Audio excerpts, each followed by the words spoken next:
Hi, I'm Nancy, and this is the crazy story of my life events that turned me upside down from being a poor maid to becoming Prince Charming's girl. Before continue, please like and subscribe. My aunt took me in when my parents died in an accident, and even though she was a poor housemaid, she still loved me as if I were her own child. Once when I was 4, Aunt came home on Christmas Eve looking bone-tired, but when she took off her hat, I almost fell down in shock. Her long, beautiful hair was all gone. Don't look so worried, it'll grow back. I sold my hair because I didn't want another Christmas to go by without you having a present. She took out a beautiful necklace with my name on it and put it around my neck. I couldn't believe she'd done this for me. Aunt would always leave me with the neighbors when she went to work, but once when I was 6, they had to go out of town and she had to take me with her. My jaw dropped when I saw her workplace. Our whole house could fit inside the hall of this mansion. Now I see why you're so tired all the time. The lady of the mansion overheard me and laughed. Oh, aren't you a little cutie pie? Why don't you come meet my son Jeff? Just then, a boy my age walked up to me and gave me the warmest smile. Hey, wanna go play in my room? Yes, and that day,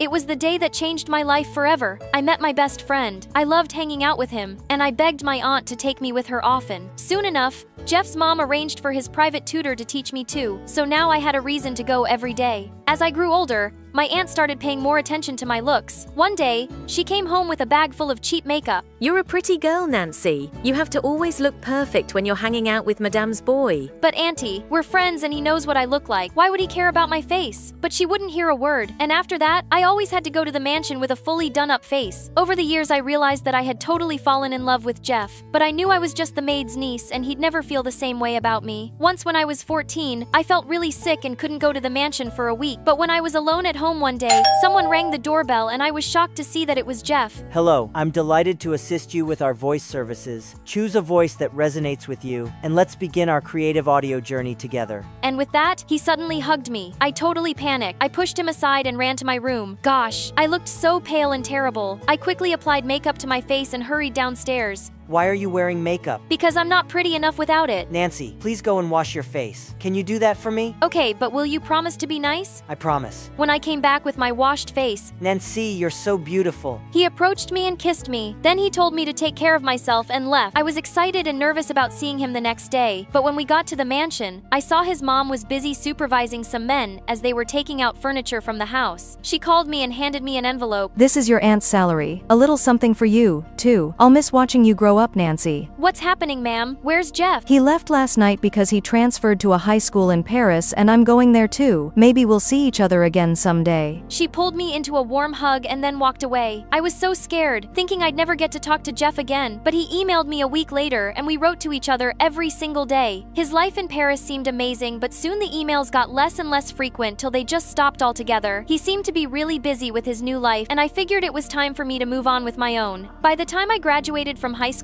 I was working 2 jobs as a cleaner at the mall and a librarian's assistant. One day when I got home, I found out that my aunt had broken her foot. I slipped at work and the doctor said I can't work for weeks. I can't afford to lose that job. Nancy. You won't? Okay, I'll go instead. The next day when I was cleaning one of the guest rooms, I came across a portrait of Jeff. As I touched it gently, a high-pitched voice suddenly made me jump out of my skin. Are you drooling over that dork? Well, you're just the maids, I guess. You don't have any standards. That's my stepbrother, and I have yet to meet a bigger loser than him. Jeff had a stepsister? No, I was just cleaning. I was still talking. Don't interrupt me. I'm Linda. That's Miss Linda for you. And now my mom and I live here, so I don't know why his ugly portrait is still around. You can throw it in the trash on your way out. I didn't have the heart to throw it away, so I snuck it into the dusty old attic and prayed she'd never go there. One evening, just as I was heading out of the mansion for work, Linda popped out of nowhere. Ninny, come with me. It's an emergency. I followed her to her room to see piles of dresses on the bed. I'm hosting a party tonight and I have to look amazing. You have to take pictures of me in every outfit so I can let my followers on Instagram decide. Miss Linda, I'm sorry, but I have plans with a friend and… Friend? Where does a maid even make friends? Is there a maid school you went to? No, just a regular high school. Listen, I don't have time for this. Cancel your stupid plans because you're supposed to help with the party. Didn't Mom tell you? Now chop chop, start my photo session.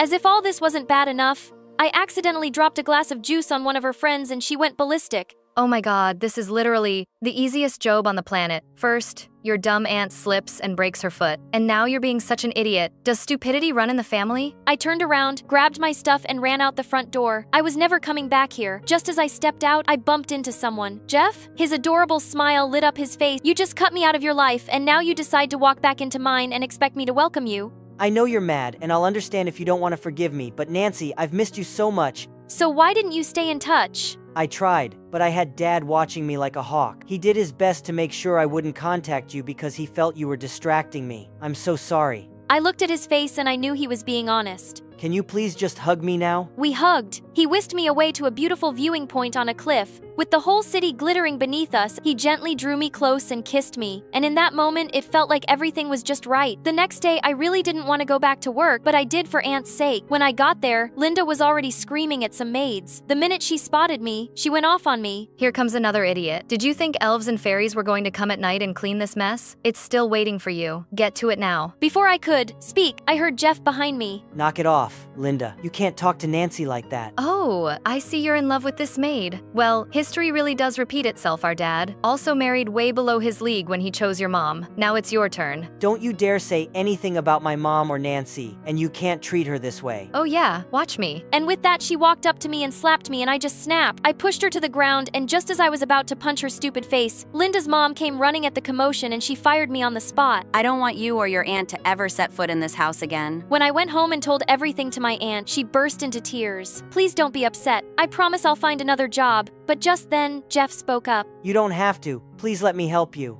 I love Nancy, and you worked for us for so many years. It's the least I can do. I tried to refuse, but Jeff just wouldn't take no for an answer, so I accepted his offer till I found some work. Soon after, I got into college and also started a part-time job. As much as I wanted him to stay, I knew Jeff had to go finish his studies in Paris. We kept in touch as much as possible, and some days I missed him enough to cry. On the day of my graduation, he didn't show up because he said his flight was delayed, and I felt really sad. But when I got home, I saw a brand new car outside, and Jeff hopped out of it, and Jeff took out a box from his pocket. Wait, what? He was going to propose, but when I opened it, I saw car keys inside. It's for you, babe. And here, this too. He handed me a letter, which was an offer to work at his dad's company. I squealed with joy and kissed him. Just a few weeks after I'd started working and landed a big client for the company, everyone gathered around in the conference room to congratulate me. All those years when I was a maid, I could only dream of working in a place like this one. Some dreams really do come true, and I'm so grateful. Snap out of it, you idiot, because you don't belong here, unless you're carrying a mop and cleaning the floors. We all turned around to see Linda, who looked mental, but just then Jeff raised a toast to me, and so did everyone else, completely ignoring her. After working for a few months, I started noticing errors in the accounts, and I discovered that Linda had been embezzling a huge sum of money from the company. When I went to Jeff with all the proof,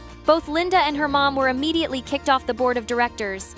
Jeff and his dad thanked me profusely, and soon after, he moved me and my aunt to his mansion. A year later, I was feeling really nauseous for a few days, and it turned out that I was pregnant. Jeff's family was overjoyed, and 9 months later we welcomed our daughter Natasha. Even if you start from the bottom, by staying true, bravely speaking up for what's right, and believing in yourself, you can turn injustice into opportunity and build a life worthy of you with real love. For my entire life, my best friend has been Katie. It's honestly pretty amazing that Katie is my best friend since she's filthy, stinking rich. The big equalizer between me and my rich best friend is that money can't buy brains, and Katie is a bit of a bird brain. I'm not a genius or anything, but I manage straight A's if I study enough. Then one day, something strange happened. Out of the blue, Katie got really good at singing. Like, look out, Beyoncé level good. And then Katie did so well on her exams, teacher thought she must have cheated. They actually made her retake the test, but the result was the same. She nailed every question 100%, even with the teacher staring at her the entire time. And finally, Katie became the top swimmer in school, also overnight. It was all very suspicious because Katie never really excelled at anything. I knew something was up, and so I had to ask her about it. So, Katie, when were you gonna tell me that you've taken up swimming? All that? I'm just naturally talented, I guess. Naturally talented?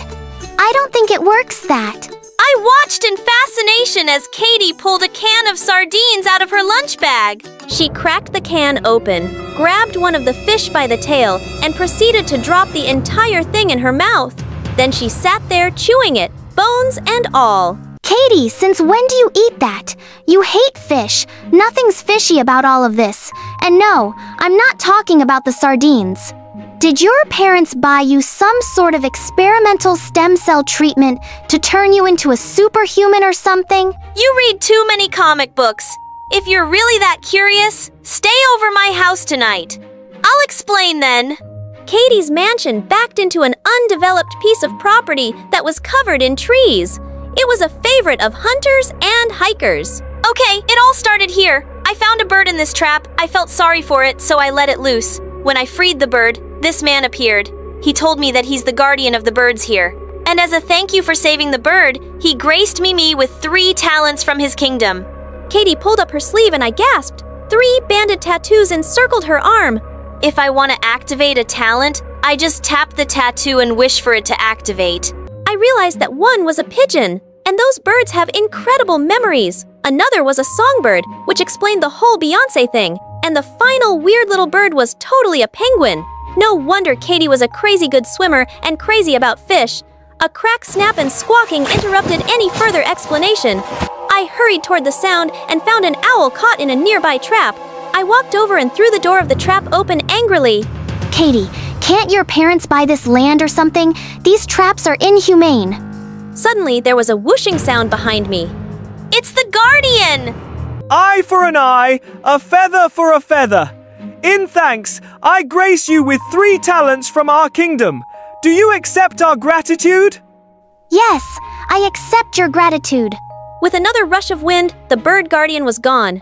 My arm tingled and I pulled up my sleeve to see 3 tattoos on my arm just like Katie's, but mine looked much simpler. Why are mine different? You have to choose the birds you want talents from. Once you know what you want, tap the tattoo and make a wish.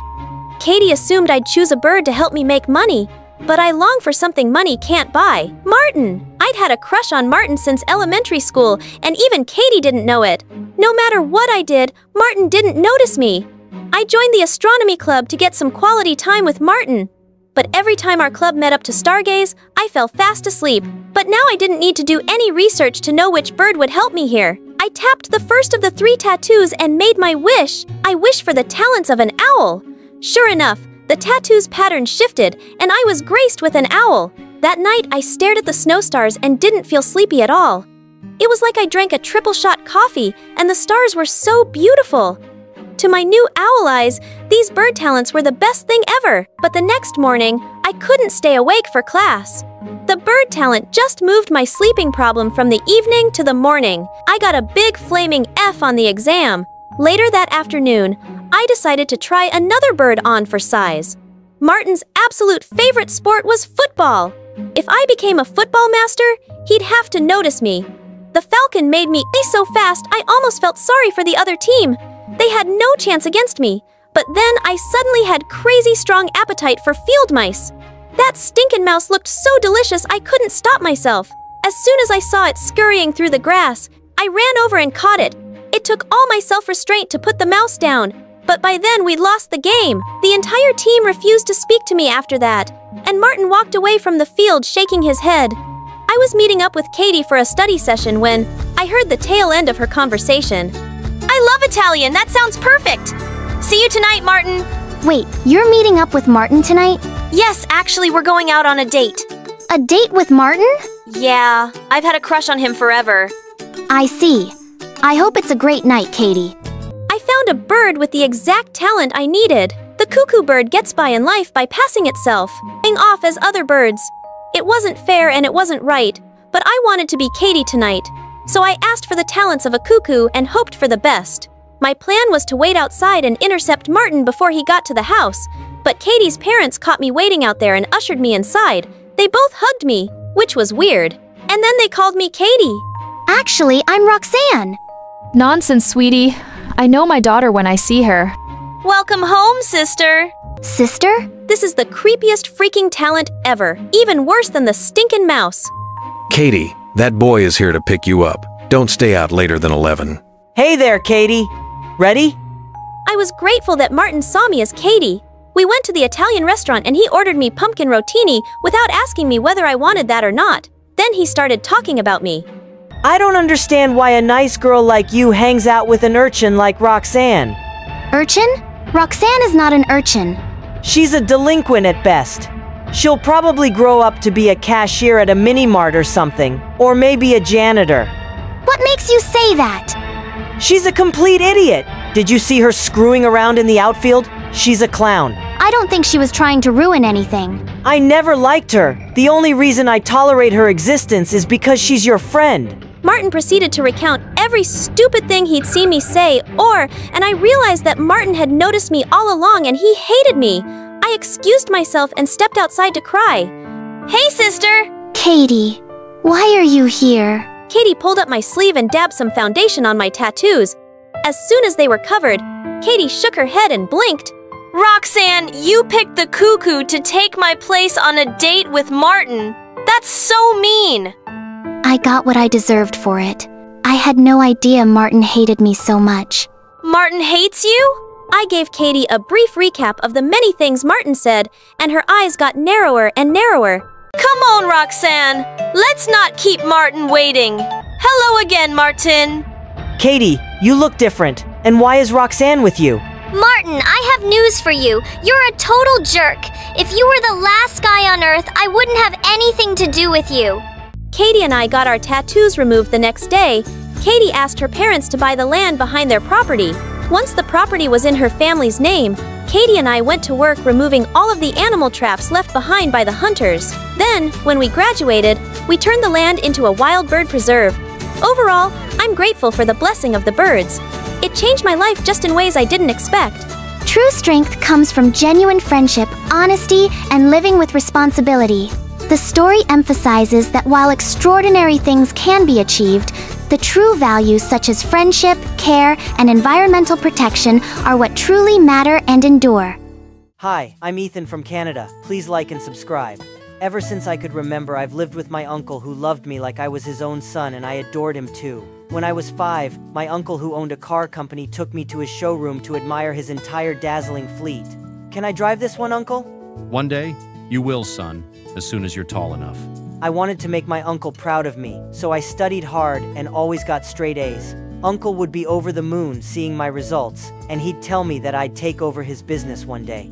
I was thrilled to hear that because I loved cars. But suddenly everything changed. My uncle introduced me to Giselle, a tall woman with a really long nose. Aw, you must be the nephew. So cute. She gave me a sly look when my uncle wasn't watching. I hated her, but he was smitten and married her 2 months later. Giselle had a son my age, Jeremy, and he was the slowest boy I'd ever met. On his first day of school, Uncle and I were waiting for him to finish eating his cereal, and he took a minute to chew each Fruit Loop. We're going to be late. Can't you chew any faster? He then took the bowl and tried to drink down his cereal, but ended up missing his clothes. Ethan, look what you made Jeremy do. Now you'll both be so late for school. How is it my fault? Well, I can't wait any longer. So you take them to school, Giselle. I got to school 2 hours late that day. To make things worse, Jeremy was a real embarrassment. He sat in class with snot running down his nose and didn't even realize it till one of the mean boys in class saw him. Look everyone, the new guy has some disgusting goo on his face. The entire class burst out laughing, and then Jessica, one of the prettiest and richest girls in the school, handed Jeremy a tissue and frowned at the mean boy. Why do you always have to be so rude? Are you the poor guy alone? Later that day, I caught up with Jessica and thanked her for standing up for Jeremy. I just don't understand mean people. It's so much easier to be kind. Well, it's not easy for everyone. You're just one of the kindest people around. Aw, thank you, Ethan. She kissed my cheek and ran off. I liked her ever since we were little kids, so that kiss gave me butterflies in my tummy. As time went by, I found myself taking care of Jeremy like I was his babysitter, because Giselle kept asking me to help him. Like when we were in the 8th grade, Jeremy was failing his subjects miserably. And every day after school, I had to tutor him, which wasn't easy. So when you're breaking down to some, this is how you do it. Instead of listening to me, he'd be playing on his phone. Yeah. Can we please focus on homework right now? Oh yeah, what were you saying? He was a frustrating student. I kept trying because I kind of felt sorry for him. Without some help, his future was doomed. But even though I made so much effort with Jeremy, Giselle never appreciated it and was always unpleasant with me. Like once at dinner when I wanted a second helping of food. She looked at me like a witch. So greedy. You should feel lucky that you're even eating with us at the same table. What's that supposed to mean? You'll see one day. She would speak in such riddles often, but always when Uncle wasn't around. And then one day in the 10th grade, I came home to the worst news ever. Giselle told me that Uncle had been arrested for fraud. I just didn't believe it. My uncle was no criminal, but apparently he'd been stealing money from his biggest investor, and he was sentenced to jail for 10 years. I wanted to see him, but Giselle said only she had visiting rights as his wife. I was devastated, but Giselle seemed over the moon. Just one day after Uncle's sentence, she invited her friends over and stayed up all night laughing and dancing to loud music. And just 2 days later, I got back from school to find out she had moved all my stuff to the attic. Why did you do this? That room was just too big for a boy like you, so Jeremy will be moving in there now. I'm moving my stuff back. Listen here, you poor rat. I'm in charge now, and what I say goes. You're going to pay for this? She laughed out like a witch. I made myself comfortable in the attic, but as days passed, things got worse for me. I was no longer allowed to eat at the dinner table or watch television in the lounge. Giselle fired our butler, saying it was too expensive to pay him. So she gave me and Jeremy chores, but I seemed to be the one doing all of them. Jeremy was still a weird guy, but he wasn't evil like his mom. One day he brought me some dessert to the attic. I'm really sorry about the way my mom treats you. It's okay, bro. I won't live here forever. When I'm done with school, I'll leave and live my life. Giselle no longer drove me to school, and Jeremy just gazed at me before driving away. I knew he was sad, but not strong enough to stand up for me. One day in 11th grade, I was walking to school when I noticed an old man fixing some broken down cars, and a sign next to him said that he was looking for a part-time assistant. Can I apply for this job? Oh, and what do you know about cars? Quite a lot. My uncle taught me everything. Man tested me and was quite impressed by my knowledge. He hired me, and I was so happy because of course Giselle had stopped my allowance. One afternoon he sent me to a rich man's house to fix his Ferrari. It was more like a palace. While I was fixing the car, I started getting hot, so I took off my shirt. Moments later, I heard giggling from behind a wall, and I peeked around and found Jessica there. Jessica, you live here? Yes, this is my house. You fix cars? Yeah, this is my part-time job. Cool. You want to take a break and have a soda with me? Yeah, that would be cool. I couldn't believe that I was at Jessica's house hanging out with her. I had given up trying to speak with her ages ago because she was always surrounded by the most popular guys in school. I don't see you much in school these days. I'm usually at the library studying hard so that I can get a scholarship. You haven't changed a bit. You're still the same sweet nerd boy. Nerd boy? I did say sweet too. Come on, I want to show you something. She took me to a cottage at the back, which was a nursery for the plants and flowers. This is what I love doing, being around nature. Wow, this is amazing. We were engrossed in talking about flowers when her father suddenly called her as we stepped outside.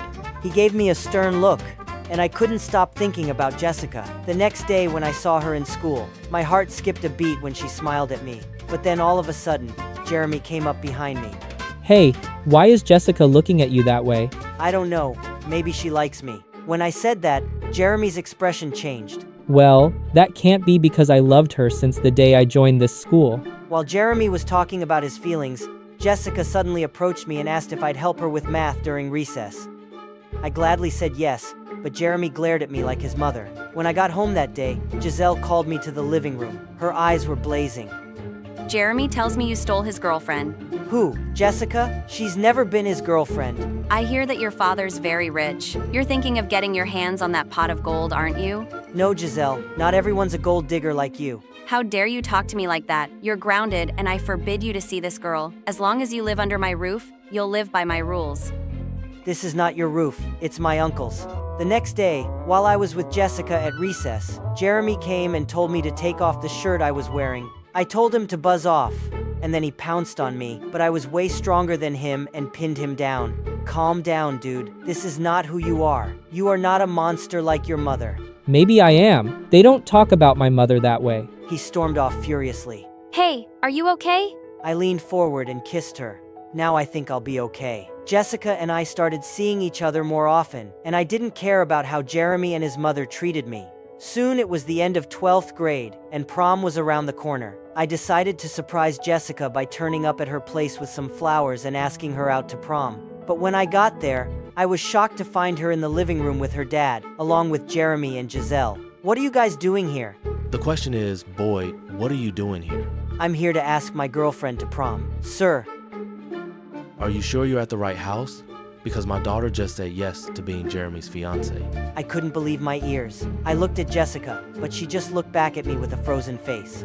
I need to speak to you alone, Jessica. There's no need, Ethan. You heard what my father said and I agree it's a good match. I think you should go now and leave me alone. And then her dad had guards throw me out of their house. I was utterly heartbroken. She changed her mind about me as I was poor. As I laid awake that night, the attic door creaked open.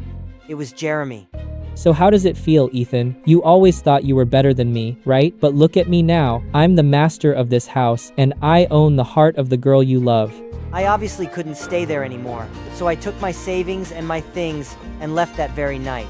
The old man I worked for let me stay at his garage for a few months, so I got into university on scholarship and left a year later. As I was walking out of college campus, I was completely shocked to see Uncle standing outside.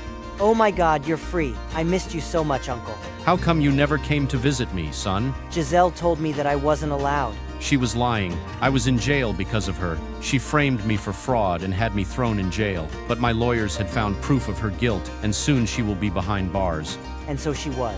It was the happiest day of my life when she got arrested, and Jeremy was sent off to live with relatives in another city. My uncle and I moved back to our house, and I continued with my engineering degree. And then one day, as I was fixing a car in Uncle's garage, I turned around to see Jessica walk in. Oh, it's you. Can I help you with anything? Ethan, I'm so sorry. Oh, you're sorry now? Because I'm rich. No, it's not like that. Giselle threatened to do something bad to you if I didn't break up with you. I never meant to be with Jeremy, but I had to do something to drive you away from here. What? Why didn't you just tell me this? I was scared for you. Jessica, it's okay. Everything is over now. So do you think you can give me another chance? Of course, I've loved you since forever, Jessica. You're the best person I know. No matter how unfair life gets, stay kind and persistent. True love and success will come from those who truly care about you.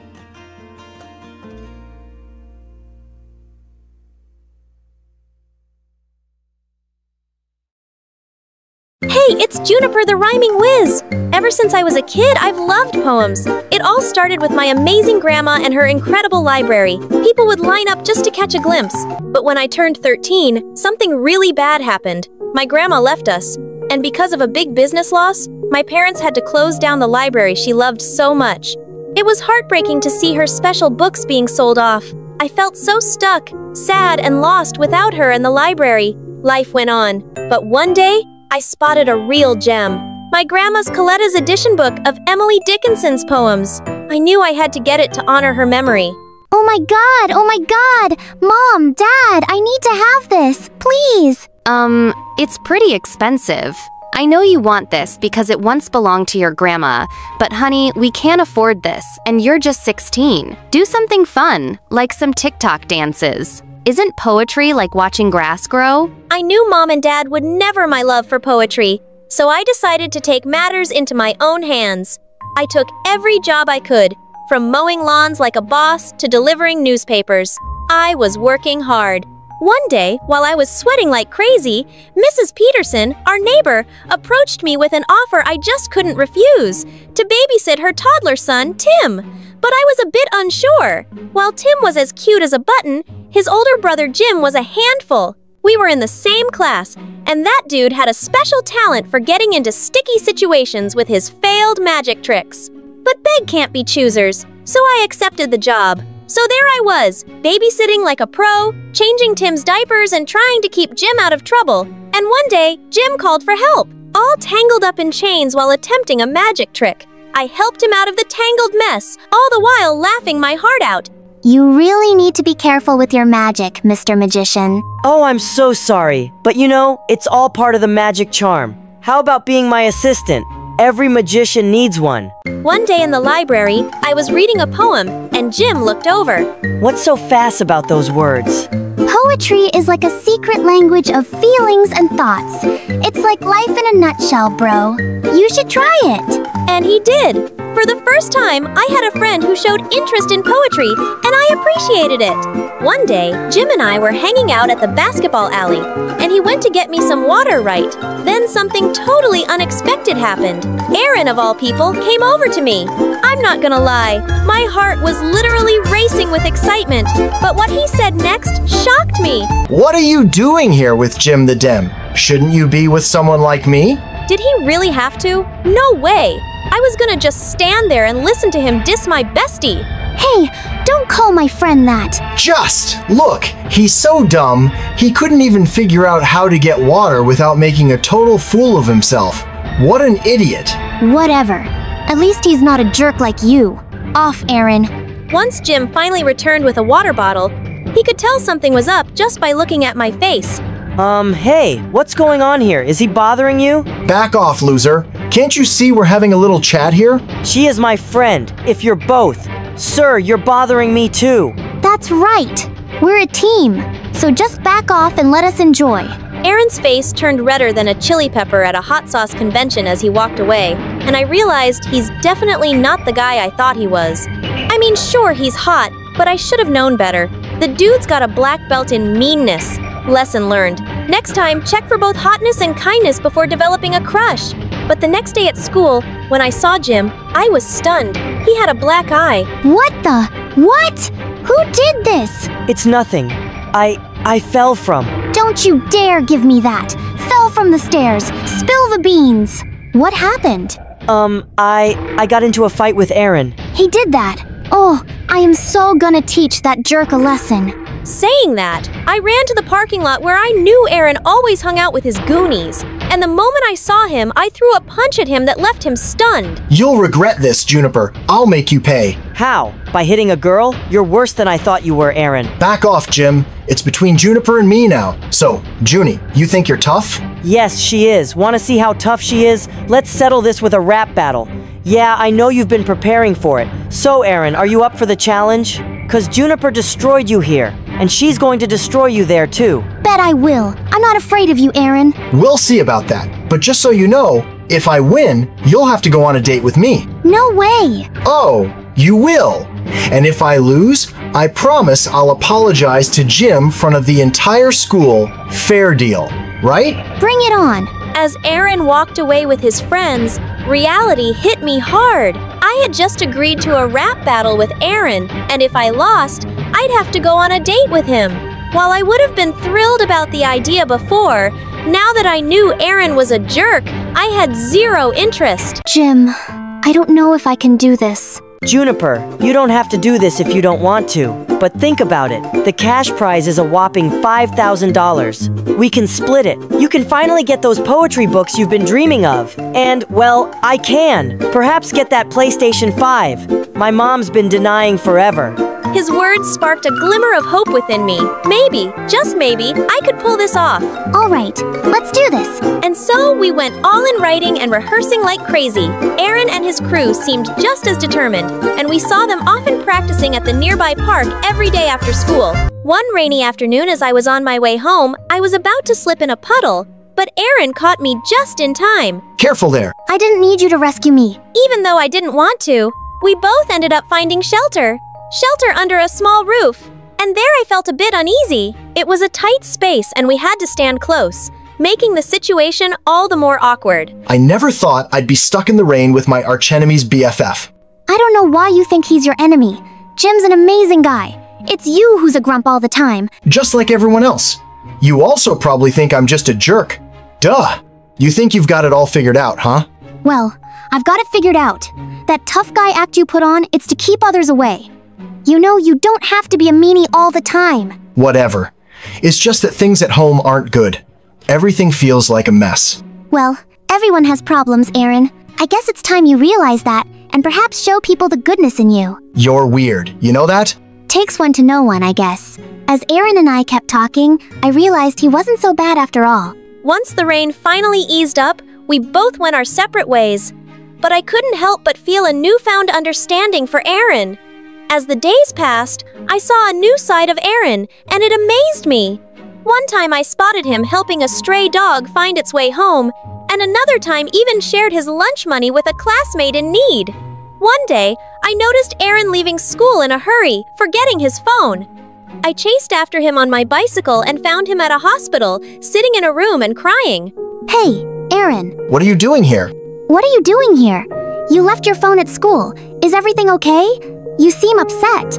It's none of your business. This is my mom. She's been in a coma for a long time. I come here every day to see her. Oh my god. I had no idea. I hope things get better for you. Yeah, thanks. From that day on, I saw Aaron in a totally new.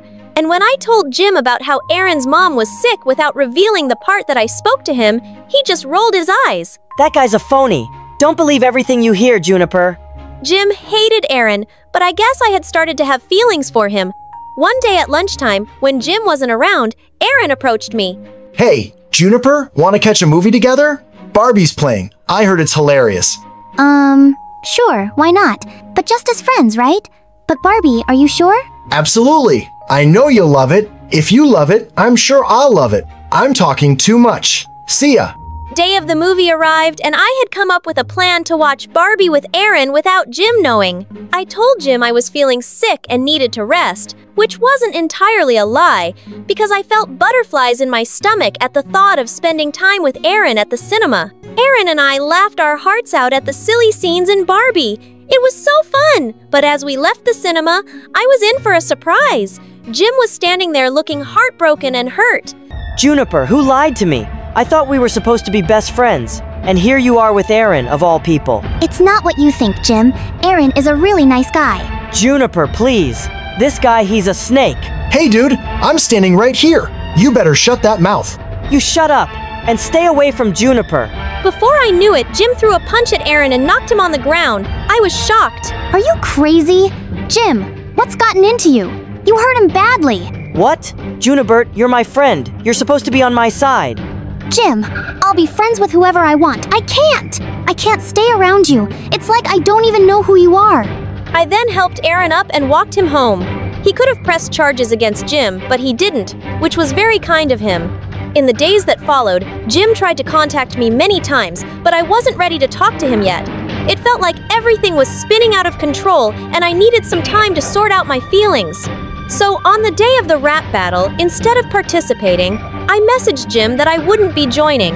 All he replied with was a simple okay. Feeling torn and anxious, I decided to at least visit the rap battle to see Aaron perform and support him. But what I saw there left me shook. Jim was trying his best, but Aaron, he was killing it, and not in a good way. Hey, Jimbo, you lost your friend. Now you're on your own. My tricks played well. She fell for my lies. What a surprise to the cinema took her. She didn't know baked about my mom. Perfect, sorrowful show. She thought I'd change, but it was just a facade. Remember that. Call I tipped you off so odd to gain her sympathy. I took a punch so tough now she's on my hook. My power to show it's enough. My emotions went wild as I heard Aaron's hurtful words. Seeing Jim's pained expression, it hit me hard.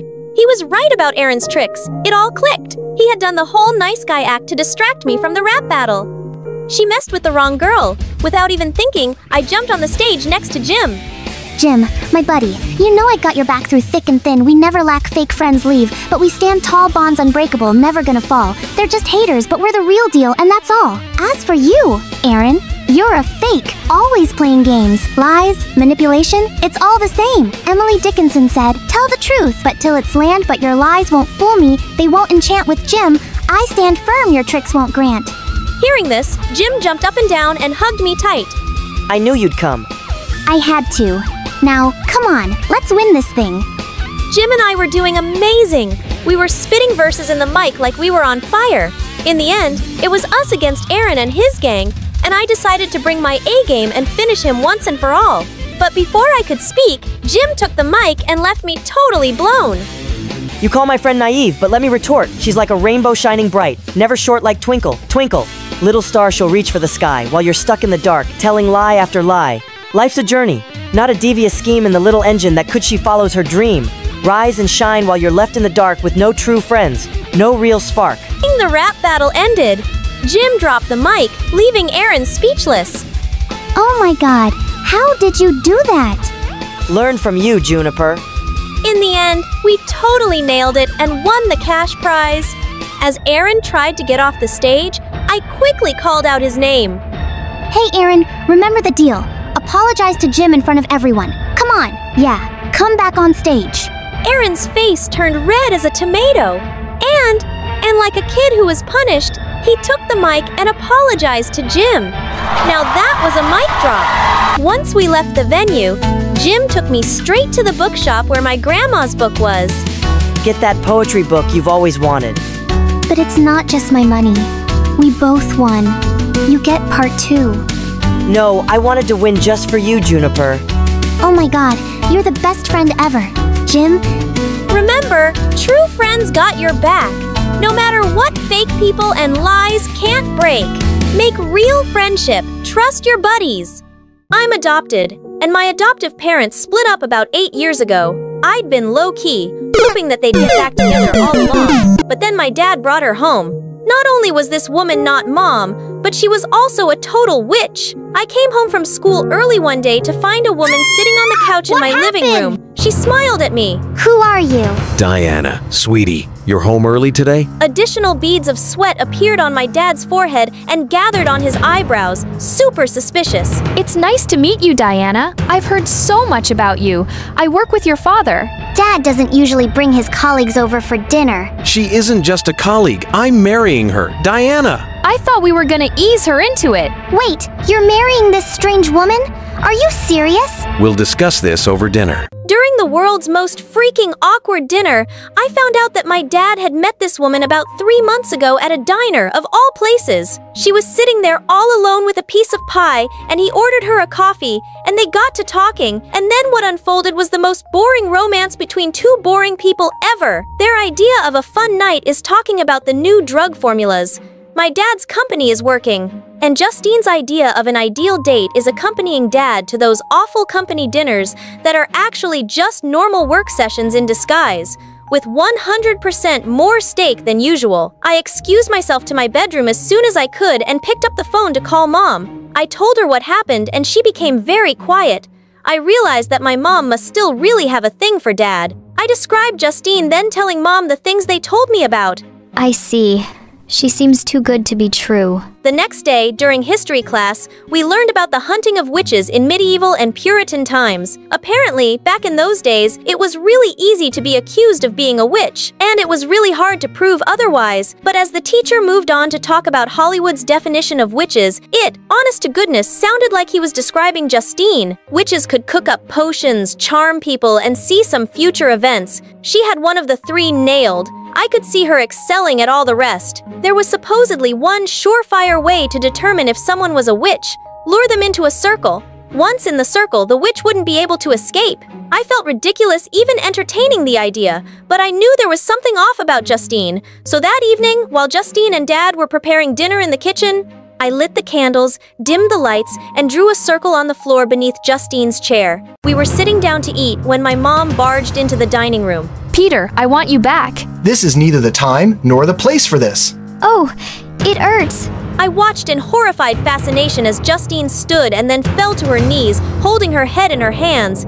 Then she started moaning, and then she started to spew. Justine threw up jets of green vomit like a sprinkler all over the dining room. The circle worked. It's true. You're a witch. I'd never seen my father move as fast as he did in that moment. He put himself between my mom and Justine. In the blink of an eye, my mom lunged forward and tried to attack them both. I grabbed hold of the hood on my mom's coat and pulled as hard as I could. Mom looked at me with a look of betrayal and then rushed out of the house. My dad picked Justine up and carried her away from the circle to the living room couch. Why didn't you tell me, Justin? I was afraid I'd lose you if you knew about my condition. Your condition? Your condition is being an evil witch. Dinah, behave. How did you know Mom would attack Justine, Dad? That's right. Why? I ended things with your mother, Diana. She's a witch hunter. I thought she was having an affair, so I followed her. One night, I found her killing a witch in a dark alley. I just couldn't get past it. Justine, I want you to stay here with us. Now that Carrie knows about you, it's never going to be safe for you to be alone. But Dad, she's a witch! You defended her once. Can I count on you to do it again? Yeah, I guess so. That night, I told my teddy bear and doll all about the evening's events. I know they're not real, and I know it's a silly thing to do, but I always feel better after telling them about my day. And they're the toys I had even before I was adopted. I feel connect me to a past I can't remember, and I treasure that. However, this evening, when I got to the part about drawing the circle, Teddy looked disappointed in me. Come on, Teddy. Don't look at me like that. I needed to know, and it's not like I expected it to actually work. Now, are you gonna let me finish my story or not? Teddy chilled out a little bit, so I told them the rest. Dolly looked worried when she found out that I grabbed Mom's hood to stop her. It's okay, Dolly. She's my mom. It's not like she'd ever hurt me. You have my permission to skip school tomorrow to keep an eye on Justine. So I can risk both my academic future and my life at the same time. Gotta admit, Dad, I'm not enthused. What's wrong, sweetheart? How long are you gonna keep those things around? They're unnerving. All this stress has got you jumpy. I get it. And yes, I'll watch Justine tomorrow and keep her alive for you. When I got up the next morning, Justine was floating around the kitchen making breakfast. Literally floating. Having a good witchy morning, I see. Oh, I thought you were still asleep. I'm not a witch. It's a condition. A condition? You expect me to believe that you're floating? I have invisible wings made of energy. The circle you drew around me last night gave me a terrible case of vertigo. It'll be a couple of days before I can walk on the ground. But why'd you throw up? Green foam it, exorcist style. I had split pea soup for lunch. Ask your father. We'll probably never eat it again. Yeah, right. Well, since you've made up your mind about me, I might as well not hold back. At that point, the entire kitchen came alive with action in motion. The salt and pepper flew over to the stove and started seasoning things, while plates and bowls flew out of the cabinet and arranged themselves on the counter. Ingredients flew out of the fridge and arranged themselves. And at the center of it all was Justine. Why are you being so blatant about this? And why aren't you trying to convince me that you're not a witch, when clearly you totally are? It's the side effect from a drug. I took in a small percentage of the population. It changes our genetic structure. There is no cure. And let me guess, my dad's company made the drug, right? Yes. Peter knows why I sought him out now. I told him last night. That night, Justine was making dinner when I heard the sound of the front door's deadbolt unlocking itself. I put myself between Justine and the entrance to the kitchen. My mom and two uncles walked in fully armed. You won't stop me this time, Diana. That's why I brought reinforcements. She says it's a condition. And you believe that nonsense? A drug that makes someone wear black, eat only plants, levitate, projectile vomit, persuade people to do things they don't want to do, make objects move on their own. It's supposedly an energy thing. These are wicked people who need to be cleansed from society. Diana, you should leave.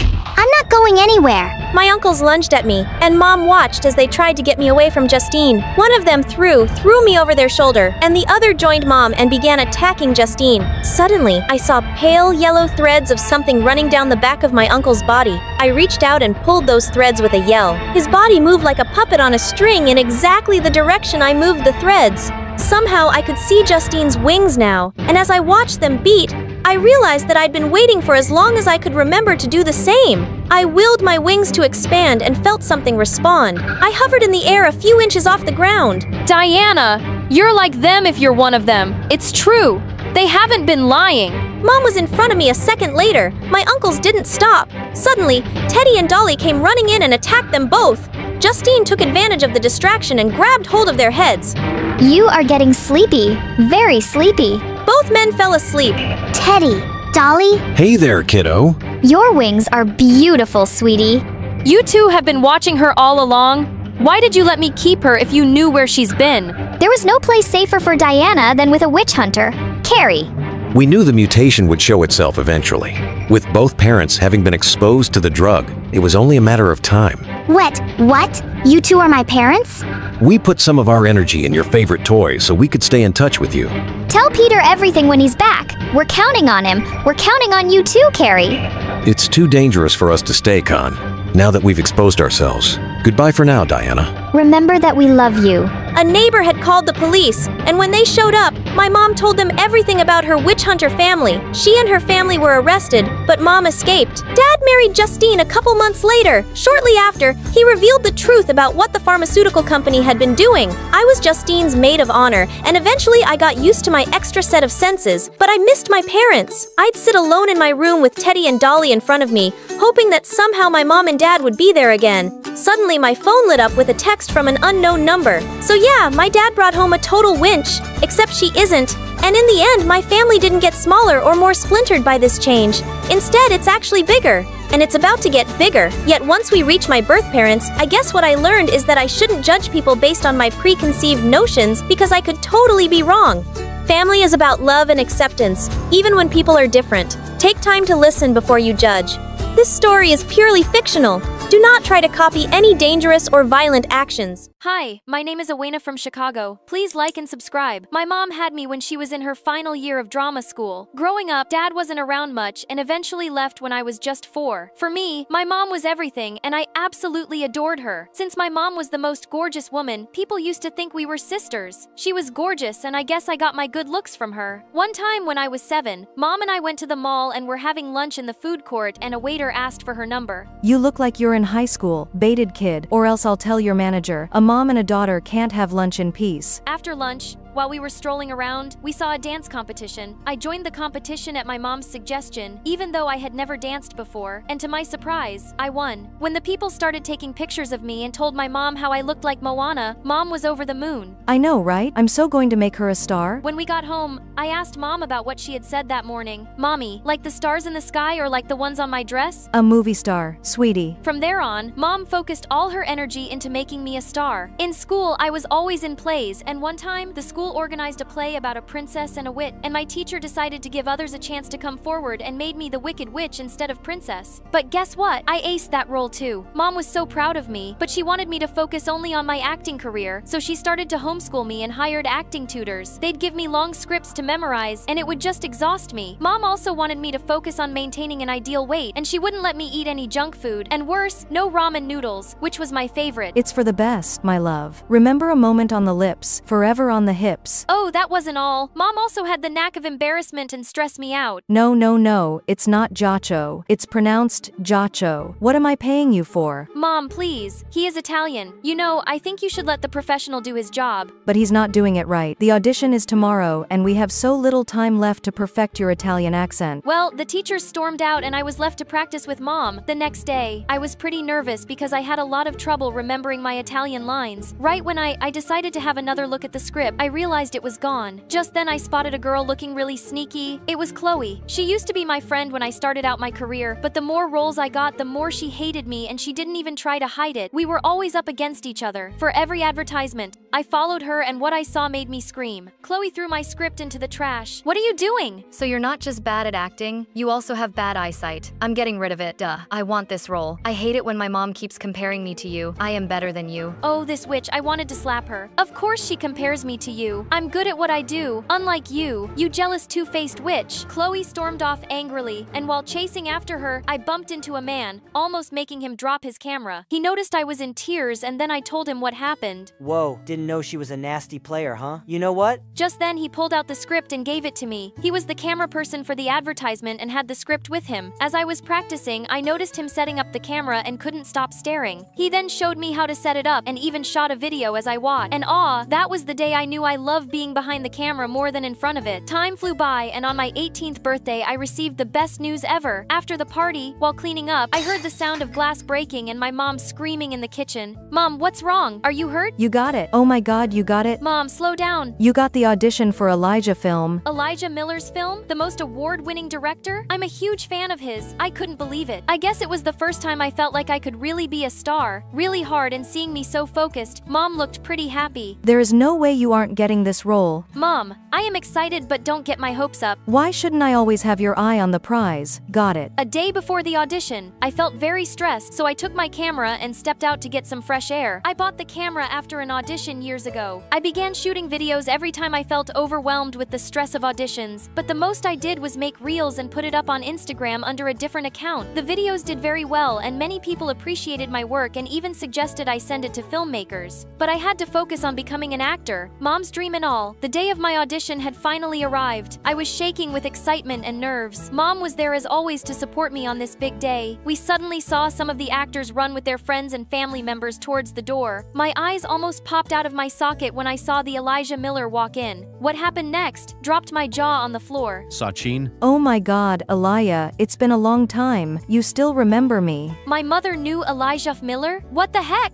They kept talking and laughing like they've known each other for years. And they did. Turns out Elijah studied at the same school as Mom and knew each other. She then introduced me to him, and I tried my best not to throw up, scream, and cry all at the same time. Awena, it's nice to finally meet you. The last time I saw you was when you were a baby. It's nice to meet you too. I'm a big fan of your work. Elijah Miller saw me as a baby. What? Okay, Mom talks about everything under the sun to me, and she keeps this important information to herself. But oh my god, Elijah Miller knows me. Mom sent me away so she could talk to Elijah. As I walked towards the room, I felt someone's leg before I tripped and fell screaming in pain. Everyone came rushing towards me, and I noticed my ankle was beginning to swell. Fell up. It was that snake again, Chloe. Oh my god, Awena, are you alright? How dare she? And then I heard Mom yell like crazy, and soon Chloe was taken away. Looks like everyone saw her trip me. Let me go. She's always taking my roles. Wow, I didn't know she hated me that much. Mom helped me up and took me to the room where my audition was taking place. Even though I tried to do my best given the situation, I still felt on edge and began stuttering. Mom then suddenly walked up to Elijah. She is good, trust me, it's just the foot, just let her finish. And then Elijah did the most weird thing. He handed Mom my script. I trust you, Sachin. After all, she is your daughter. Well, the audition went well, or so I thought, but days had gone by and I stopped waiting by the phone to hear news about my audition. I had almost given up hope, but one day, when Mom and I were watching a movie at home, her phone rang and she went ultrasonic after she cut the call. Awena. Mom, words? You got a role in Elijah movie. You're kidding, right? I'm sure I ruined it. No, you didn't, but it isn't the one you auditioned for. They said someone else got that and you got the other one, which is like the second lead. Mom, it doesn't matter. I get to act. In Elijah's movie, Mom and I were screaming our lungs out when the doorbell rang and Elijah walked in. What is he doing here? Sorry for showing up unannounced. I just wanted to personally give the good news. We just got the call about Awena being cast in the movie. Oh yes, congratulations, Awena, but that's not what I'm here for. Sachin, I have decided to cast you for the lead role. I know you didn't audition, but... What the what? Exactly, Elijah, I didn't audition. But I want you for the role, only you. Oh my, really? Awena isn't that great? I felt so hurt and betrayed, and when Elijah left, I spat. You're kidding, right? You can't take this role. Why not? I can't believe this. I walked away from Mom and ignored her for days. My anger towards this whole situation was just increasing. One day, when I went out to clear my mind with my camera while I was recording for my video, I was surprised to see Elijah appear in the frame. He was sitting in the restaurant with my mom. Here I was struggling with my sprained ankle, feeling guilty, betrayed, and used because of her. And she's having lunch dates with him. I cannot believe her. The minute she reached home after her date with Elijah, I exploded. How could you? This is why you came along with me to the audition. You wanted it all along. You put this big dream over my head for years just to snatch it away. Honey, what are you talking about? There's some misunderstanding. Awena, you know I would never do that. It's always been my dream to see you become a big star. Why would I? Yeah, right. Your dream to see yourself become the star, not me. You are a selfish person. You used me to get this audition, and now you're flirting with Elijah to get this role. The role you prepared me for all these years. You know something? I didn't even want to be an actor. I wanted to do it for you, to make you proud. But Awena, honey, I thought you liked it. Why didn't you ever tell me you weren't into this? Oh, forget about it. I wish I left with Dad. Maybe then I wouldn't have been used like this. The second the words left my mouth and I saw my mom's face, my heart broke, but the feeling of betrayal overpowered me. Days passed by, and every time I saw Mom around the house, I would walk the opposite way. She tried to talk to me and would get me food, but I ignored all of it. One day, I decided to stay out the entire day. I didn't want to see her face and say awful things to her again. Great, I'm still thinking about how she'll feel. As I was busy recording some videos, I saw a car with tinted windows slow down next to me. Like my life wasn't bad enough, and now I have some creep who might kidnap me. Right as I was about to try and run, the window rolled down and I saw Elijah smiling at me. He offered to drop me home and I accepted only because of my sprained ankle. So, still angry at Mom? How did he know? That day I wasn't exactly out of the house yet when you... Anyway, I wanted to tell you that it's not Sachin's fault, you know. This was her role from the beginning. Her role? And then Elijah told me the most shocking thing. He has always had an elephant-sized crush on Mom since school. school, and he wrote this script with her in mind. He asked Mom several times to act in the film, but she kept denying, and when she agreed, she found out she was having me. I told her that she can do this role after you were old enough as well, but she said being an actor wasn't her dream anymore. You were. But I never stopped trying. I even met her one afternoon to convince her, but she said no. Looks like I'll have to scrap the idea to ever make this movie. I was in a state of shock and felt extremely guilty. As soon as we reached home, I thanked Elijah and rushed inside straight to Mom and hugged her. Owena, where have you been? Mom, I am so sorry for saying such awful things. It's fine, honey. You were angry and I understand. I'm sorry too, but I want to tell you that I didn't take the role. I don't want anything to come between us, ever. But you have to take the role. It's been yours from the beginning. I know Elijah told me everything. He won't do the movie without you. But honey, I can't. No buts. Now please let Elijah know before he announces it publicly that the movie is scrapped. Okay, but let's first have this. Mom then gave me a bowl of steaming ramen noodles and I almost screamed with happiness. The next morning, Mom contacted Elijah to let him know that she would take the role. Elijah even offered me the role of an intern so I would learn more about filmmaking.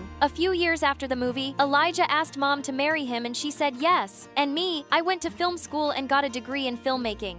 But before I finish the story, I want to remind you that throwing away other people's things is not okay. We must respect each other's privacy. Hi, I'm Kiara, and I'm a hopeless romantic. But before I continue, please like and subscribe. I completely blame Mom for my problem. She's been a soap opera actor since her teens, and I think playing the heroine and all those love stories made her believe they were half real, even though she was often disappointed in reality. But a hopeless romantic doesn't give up easily. Despite some bad experiences, you continue to believe that one day, true love really will conquer all. So I grew up watching classic romantic movies and Disney fairy tales, and I believed in soulmates and love at first sight and happily ever afters. That's what the movies told us. It had to happen as long as we believed. Well, Mom was still looking, and I was on this journey with her. And when things went bad, I was waiting with ice cream and her favorite rom-com, When Harry Met Sally. When you realize you want to spend the rest of your life with somebody, you want the rest of your life to start as soon as possible. Oh, my heart. This gets me every time. God, where are these men hiding? As Mom threw her bowl away angrily, my BFF Lauren walked in. Did I come at a bad time? Oh no, we're just watching rom-coms and crying. The usual, come on, join us. I was mostly a normal teenager, even a successful one. I'd inherited Mom's good looks, had plenty of friends, and I got good grades. My only problem was that I was always looking for love, and I fell for guys way too easily. Like there was Anthony in freshman year, who was the one until he stopped calling and pretended he didn't know me at school. Or Leo, who forgot to tell me that he was moving to California till he had already moved. And most recently, Mark, who suddenly told me he was becoming a priest and couldn't date girls anymore. I don't get it. These guys seem to like me and it's going great. And then I don't know what happens. They go out with you because you're pretty and cool, and then you lose your mind and drive them away. What am I doing wrong? Oh, I don't know. How about when you told Anthony on the second date that you were in love with him or Leo, and you looked deep into his eyes and said you could see his soul? Or Mark, you sang a song for him at his sister's wedding. You weren't even invited. I just wear my heart on my sleeve. You come on too strong and you always pick the wrong guys. They look like you're a dumb idea of Prince Charming, and they're exciting, but they're not right for you. Okay. But look at this guy I bumped into at the coffee shop today. He asked me out. Lauren immediately set a calendar alert for 6 weeks. What's that before? When you guys break up. This time it's different, but she was never wrong. 6 weeks, like clockwork. The end, and I would scream into my pillow and swear off stupid boys forever till the next one. Of course, Lauren always supported me, but after watching my summer romance crash and burn before senior year, she'd had enough. I can't watch you go through this again. Listen, why don't you let me choose someone for you? I know you inside out, and I'll pick someone, right? I'll try anything at this point. Okay, but there are 3 rules. First, you have to go out with my pick. Deal. And you have to get to know him before you decide you're in love. Don't rush into it. Agreed. And you can't reject him until you've had at least 3 dates. Done! We wrote it into a contract and signed it. Lauren was taking her research very seriously, and I couldn't wait. But that Friday, I came home from school to find moving trucks next door. I casually looked out my window, and that's when I saw him. He was carrying boxes, and it was a hot day, so he took his shirt off and I nearly fell out. The boy was a freaking work of art and his smile brighter than the sun. I wished I was the box he was carrying inside his house. Maybe on our wedding day. Snap out of it, idiot! I really tried, but I just couldn't stop thinking about him. So 2 days later, I went over to introduce myself. I rang the doorbell, but suddenly I lost my nerve. I turned around to run, and I tripped and I landed face flat in mud. Someone helped me up and I turned to the son of Zeus himself. Hey, you okay? That must have been a bad fall. Oh, this. No, you've got it all wrong. See, we don't have mud at our place right now, so I just came over to do a mud facial. It's really good for your skin. You should try it. Not that you need it. No, sirree. I've seen you around, and you don't need it either. You're really pretty and all. I'm Brett, by the way. He held out his hand, and when we touched fireworks. I don't remember much from that moment, except that he said he was going to start at my school on Monday. I practically floated back home. I couldn't wait to tell Lauren, except the next day at school, she told me she'd finally picked someone for me. Lauren was explaining her decisions by the locker, but my eyes were busy scanning the hallways for Brett. Are you hearing any of this? Of course. Yeah, sure, thank you. But just then, Brett walked up to me, smiling. Hey, I was hoping to run into you. Think you can show me around later? I would love to. As he walked away, Lauren turned towards me angrily. No! What do you mean, no? You have to go with the guy I picked. You signed a contract, remember? I know, it's just that. La la la la la! I can't hear you! Okay, fine. Lauren had picked out this guy, Steven, and she forced me to talk to him. We've been going to school together for years. He was perfectly nice and even cute in a skinny key kind of way, but I didn't feel that spark. Still, I agreed to go out with Steven on Friday night because of that stupid contract. But I couldn't get Brett off my mind. Every day that week. We met after school in his kitchen, did our homework together, and just got to know each other. I found myself falling for him, hard. On Thursday, I learned he was falling too. So wanna go out with me tomorrow night? I can't. It's just this stupid thing I agreed to do for my friend. She picked someone for me, and I committed to this date this Friday. What about Saturday then? Saturday sounds perfect. The next night was my date with Steven, and it was interesting. I always thought he was shy, but once he got talking, it was hard to stop him. He was smart and made super lame jokes that he cracked up over himself, which made me laugh, but I decided to come clean. Look, this was great, but I kind of have my heart set on someone else right now. I'm sorry. Oh, don't be. That's a relief, actually. I'm coming out of a relationship, and I'm not ready for anything serious. So who's the guy? It's my new neighbor. It was like love at first sight. Like he's my soulmate, you know? No, I don't, actually. I think that whole idea is stupid. What? Why? Because it's stupid. Like what? We're supposed to believe that Cinderella and her prince found true love after dancing for 2.5 minutes. Hey, there are so many other examples. Romeo and Juliet. Those morons didn't live long enough to discover there were probably better people out there for them. How can you not believe in love? You have to know someone with all their flaws and then decide if you still like them enough to want to be with them. I believe in love, just not your dumb fairy tale version of it. How old are you, 10? Gosh, you're so rude. I flung a glass of water in his face before I stormed out. Who was this jerk to judge me? I had to break the contract. No way was I going on 2 more dates with this guy. Lauren wanted to know all about my date, but I decided to tell her the details later. I had my date with Brett the next night, and that was amazing. We grabbed a quick bite from this burger joint, and then went to a party with other seniors. I couldn't believe how quickly he had made friends with everyone. People just gravitated towards him, and I loved that. We danced all night, and standing next to him, I felt important. We kissed for the first time on my porch. I walked inside feeling excited and dizzy, and then I found Lauren sitting on my bed. Yeah, she knew. I'm so sorry. I was going to tell you. It's just this time it's really real. Lauren pulled out her phone and started flicking through it. He's incredible. He's confident and fun. And we went to this party. Lauren, can you please look at me? What are you doing? 6 weeks. Just setting my alert. Come on, don't be that way. Why did you go out with Steven in the first place? Why did you ask me to do any of this? You put so much more faith in random guys than you do in people who actually love you. Steven turned out to be a jerk, okay? He and I have nothing in common, But with Brett, it's something I've never felt before. I have to give this a chance. Okay, 6 weeks. And you know what? Just turn that alert off. You jinx my relationships. Oh, it's my fault now. I'm not turning it off. Yes, you are. Give me that.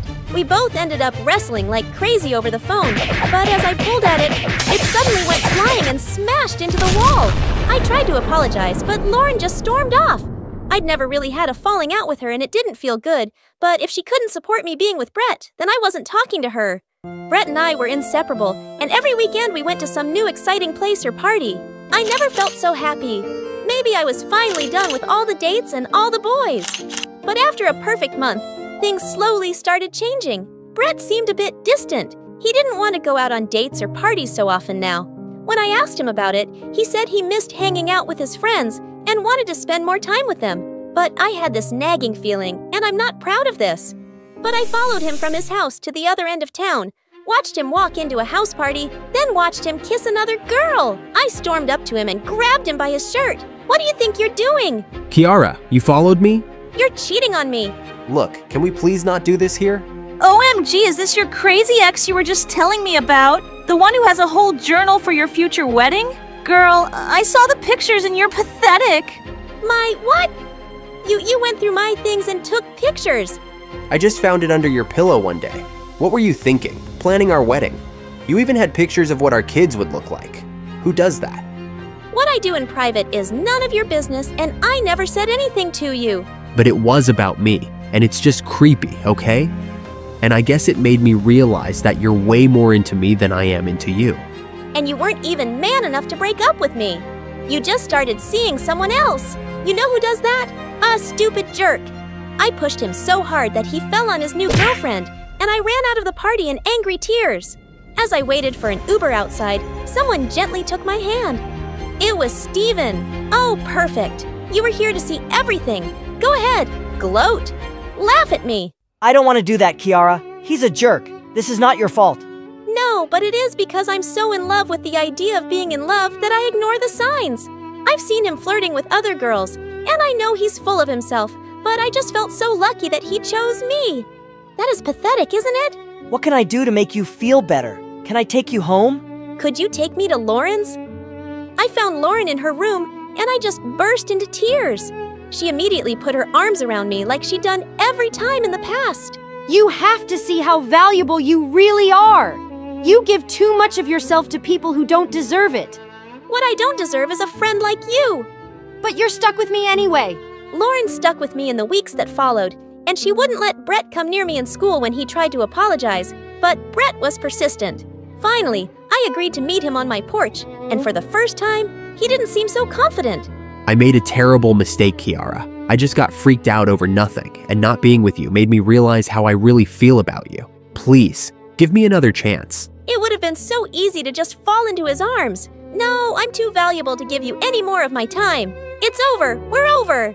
A couple of weeks later, I was sitting on the bleachers when Steven joined me. I need to apologize for our date. I had no right to judge you.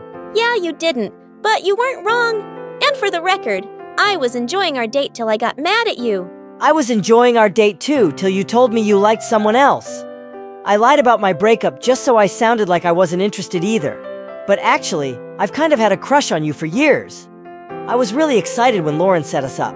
Oh, I had no idea. Yeah, Lauren thought we'd be perfect together. I was actually supposed to go on 3 dates with you. 3 dates, huh? So you owe me 2 more. I guess I do. Lauren was just coming up as he walked away. What was that about? I'm completing the contract. She smiled and pulled out her phone. 6 weeks? Not this time. Not anymore. It was the worst day of my life. There was just no other way to put it. I've been super excited about being selected as the lead for the school play, and that too over Jessica, the head cheerleader who was always trying to one-up me. But just as I was celebrating my small victory, she walked up to Brody, my boyfriend and the male lead. Then, without any warning, she kissed him in front of everyone. Brody looked stunned, but to my utmost horror, he grinned and said, "That was hot." "Hey, get away from him." Oh no, don't, babe. Listen, I've been dreaming about her kissing me since forever. It's a dream coming true. I'm sure you'll understand. We're over. Take care, I guess. Are you out of your mind? What do you like about her? But she just kissed him again and they both left. She doesn't even like Sniper Wolf. She isn't human. I was so devastated that I ran home and went straight to bed. Little did I know the horror was just beginning. Hi, my name is Carly, and this is my story of how my entire life got turned upside down in a matter of hours. Before I continue, don't forget to like and subscribe. I woke up startled when I felt something touched my foot. I sat up in bed and saw something that made me scream. A young girl was staring right at me across the room. Carly? Who are you? Thank God you're awake. Aunt Carly, you look so stupid when you're asleep. Aunt Carly? Who are you? And how did you get in here? The kid just rolled her eyes and handed me a letter. Mommy disappeared last night and left this letter to me. Read it now. I opened the letter and almost passed out. My beautiful Haley, if something ever happens to me, don't be scared and go to your Aunt Carly on this address. Just make sure your grandma never sees you. I'll come find you as soon as I can. Love, Mommy. I gasped. This little brat was my sister Abby's daughter. Mom had kicked Abby out 6 years ago for being pregnant at only 18. Abby had completely disappeared, and now suddenly she'd sent her kid to me out of the blue. While I was reading the letter, the girl had unpacked a huge bag with skincare products. It's time for my night routine. Where's the bathroom? Hold it, you can't stay here. How am I supposed to hide you from Mom? That sounds like your personal problem. Suddenly, Mom started banging loudly on my door. Carly, I just heard a little girl's voice. Are you hiding your secret child in there? Open the door or else. Oh no.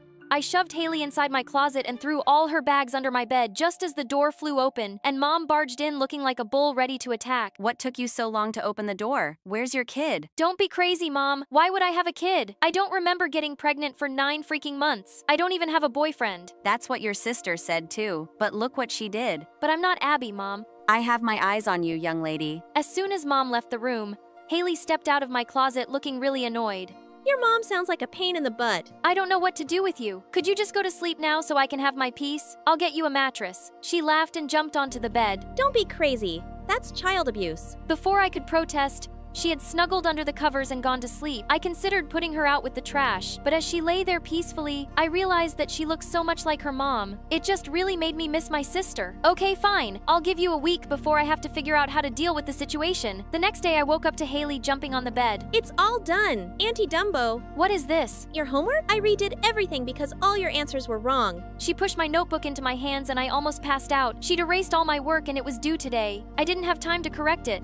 This is a graded assignment. If I fail, I swear I'll make you live under the bed forever. But boy, was I in for a shock. My teacher announced that I was the only one with the perfect score. After class, everyone surrounded me in the hallway and someone said, If you do my homework, I'll pay you $50. I'll pay you 100. Before I knew it, I already had 20 people offering to pay me good money. And everyone wanted to hang out with me so I wouldn't turn their work down. After school, I rushed home with a brilliant idea. I told Haley I would keep her if she did everyone's homework. You can help me be popular and I'll take you shopping. You've got yourself a deal, sister. With the fame I gained, I got Brody's attention back. One day, he stopped me in the corridor.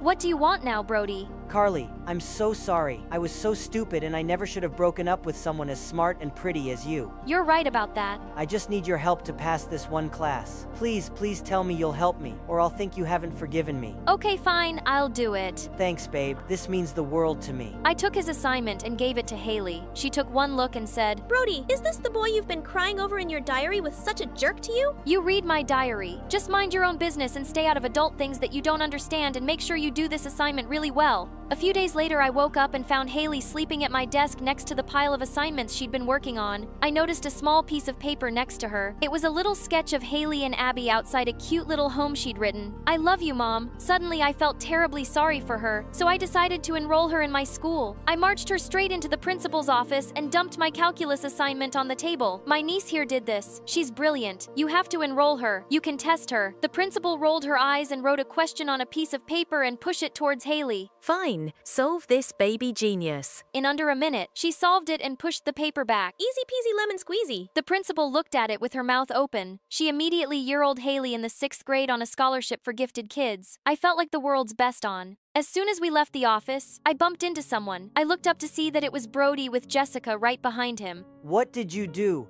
You made me fail. What are you talking about? How else do you explain the F? That's not possible. And how do you explain holding Jessica's hand? You're still with her? Of course he is, loser. And with that, Jessica grabbed his face and started kissing him. Ew, you guys are so gross. I'm glad I messed up your assignment. I knew you're not good enough for my aunt. Then she turned to me. You're too beautiful and smart for dumbbells like him. You deserve someone so much better. Jessica raised her hand to slap Haley. Watch your mouth, you little. I immediately cut in. If you or your two-timing jerk of a boyfriend ever think of touching my niece, I will rip you apart. Come on, Haley. After class, I looked around for Haley, but she was nowhere to be seen. I finally found her in the washroom surrounded by other girls from 6th grade. You're only tough in class, BB Einstein. Isn't it time change your diaper already? You stink. Back off. I'm not scared of you. It's time we change that. There was no way someone was talking to my niece like that. Hey, back off, jerks. You're just jealous because she's smarter in her sleep than you are all at your best. The girls immediately stepped away and scattered as they ran out of the bathroom. One of them said, "If I was that ugly, I would want to be smart too." At that, Haley burst into tears. I am beautiful. I have a curry skin purity. I asked her what I could do to make her feel better. Well, I've been wanting to go shopping for weeks now. How about I take you to the mall tomorrow, kiddo? I have the play today and I really need that scholarship. But I really need new boots. I've only 14 pairs. That's its tragics. I promise. I'll take you tomorrow. It's Sleeping Beauty. All you have to do is sleep. No need for practice. I want to go now. I sighed and said nothing. She looked mad and ran off. I deal with her later. I had to play in University Scouts waiting for me. I changed it to my costume and was just about to go on stage when my phone rang. We have a little girl here, Haley, who says she's your niece and she's forgotten her way home. Please come and get her immediately. The mall's closing. What? You must be mistaken. Haley would never listen. Lady, you come get this kid or I leave her outside. I ran out of the auditorium feeling furious. I was going to kill Haley. I found her outside the mall and a pair of new boots. She jumped up when she saw me. Hey, look, Kylie. Aren't these pretty? How could she make me miss my play for a pair of stupid shoes? Before I knew it, I was yelling at her. You're such a brat. I wish you'd never come to live with me. Haley looked shocked and then burst into tears. As soon as we got home, she jumped into the closet and slammed it shut. I started feeling terrible for yelling at her and told her to come sleep on the bed, but she wouldn't even reply to me. When I woke up the next morning, Haley wasn't in the cupboard. I noticed her little backpack was gone too, and so was the picture she'd drawn. I looked for her all over the house, then ran to school hoping to find her in class, but her teacher said she hadn't come to school this morning. Is everything okay, Carly? Also, when you have the time, I need to talk to you about Haley's attention deficit disorder. Her what? Oh God, her behavior was a condition. I felt even worse. Panic rose in my chest, and I did the only anything I could. I went to Mom and told her everything. She was shocked at first, and then she was so mad at me. You let my grandchild sleep in the closet and now you've lost her.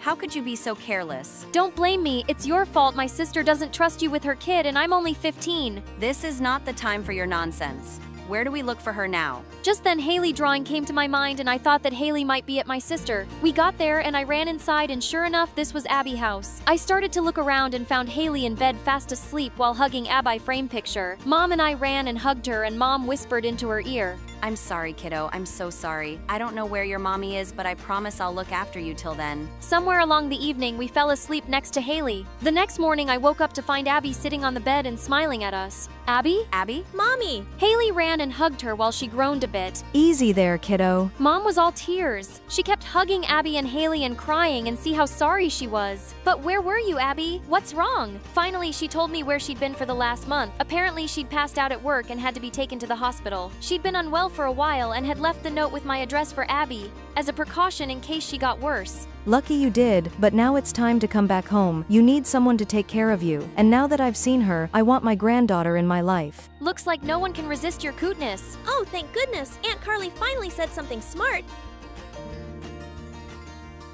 Hey guys, I'm Armani from Australia. Please like and subscribe. Growing up, my twin brother Mikael and I were raised by our single dad, and boy, were we living the high life. We lived in a mansion straight out of a fairy tale with every luxury imaginable. We always had the coolest toys, the best clothes, super fancy meals, and the most awesome birthday parties ever. And you know what made it all possible? My dad's super cool job at Lewis Industries. He had a high position there and worked his butt off to give us the best life ever. Everything was perfect until one day in high school, Dad hit us with some shocking news. We were completely broke. Turns out Dad's boss, Mr. Lewis, fired him unjustly and even seized whatever Dad owned. Dad, we'll get through this right. I don't know, honey. I don't know. That man destroyed me. He took every last cent I had. Mr. Lewis is a fraud and he blamed me and fired me. This is so unfair and I'm so sorry. I can't give you the life you deserve anymore. Seeing Dad's tears made my heart shatter. And then suddenly I felt rage surge through my veins. I wanted revenge. I vowed to make Mr. Lewis pay for causing us so much pain and also take back what he stole from us. That night, we moved into a small apartment, and things were never the same again.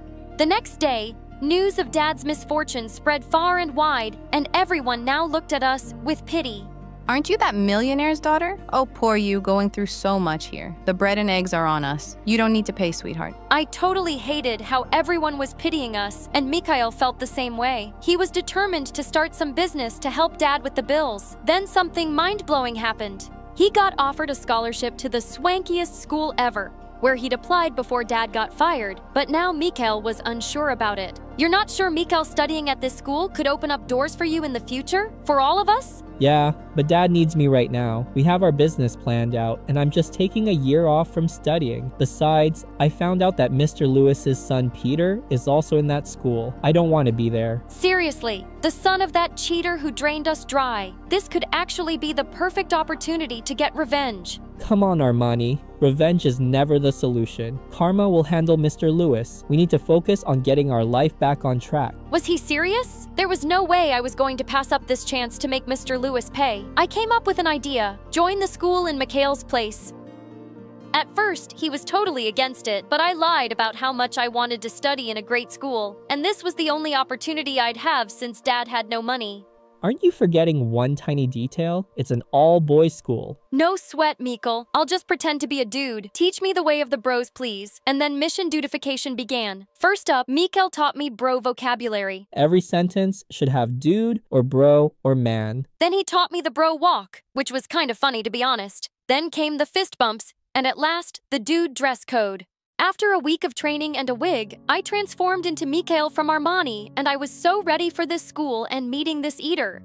On my first day of school, I thought it would be a piece of cake. I mean, all I would have to do was walk and toss like a boy. But soon, my throat was hurting from making my voice deep. My waist was hurting from sucking in my breath and doing that stupid dude walk. And then I had to pee. I rushed to the restroom, but to my horror, it was a dirty urinal toilet staring back at me. Yuck! Boys are gross.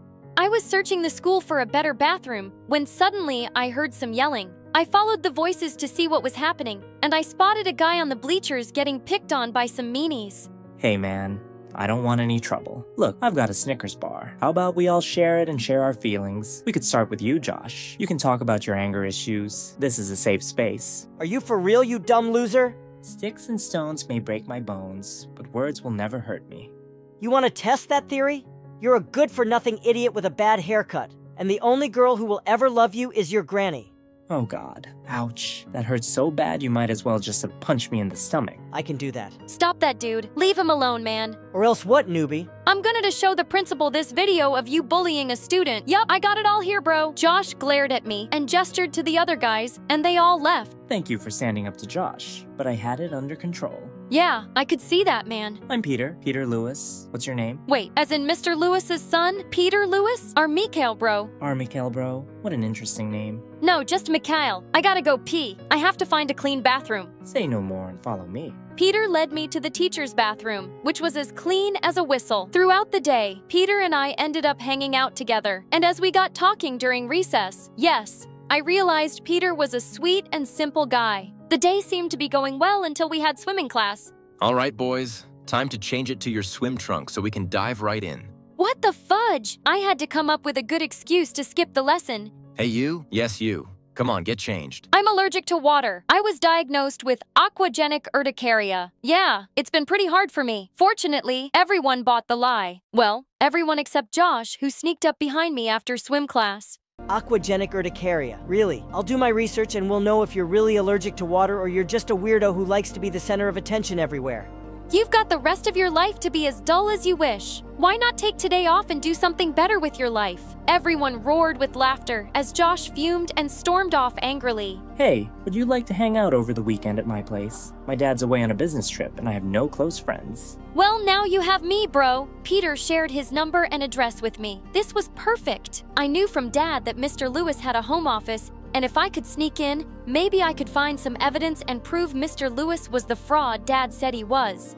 The next morning, I showed up at Peter's mansion and was blown away. It was ginormous. It even had 2 Olympic-sized pools. Peter gave me a tour of his massive house, showed me every single room except 2. Why aren't we going into those 2 rooms? One's dad's office and the other? It's just private. Come on, let me show you the kitchen. Of course, his uneasiness only made me more intrigued. Later, as we were having snacks, I excused myself to the bathroom and snuck into one of the 2 rooms, hoping it was the office.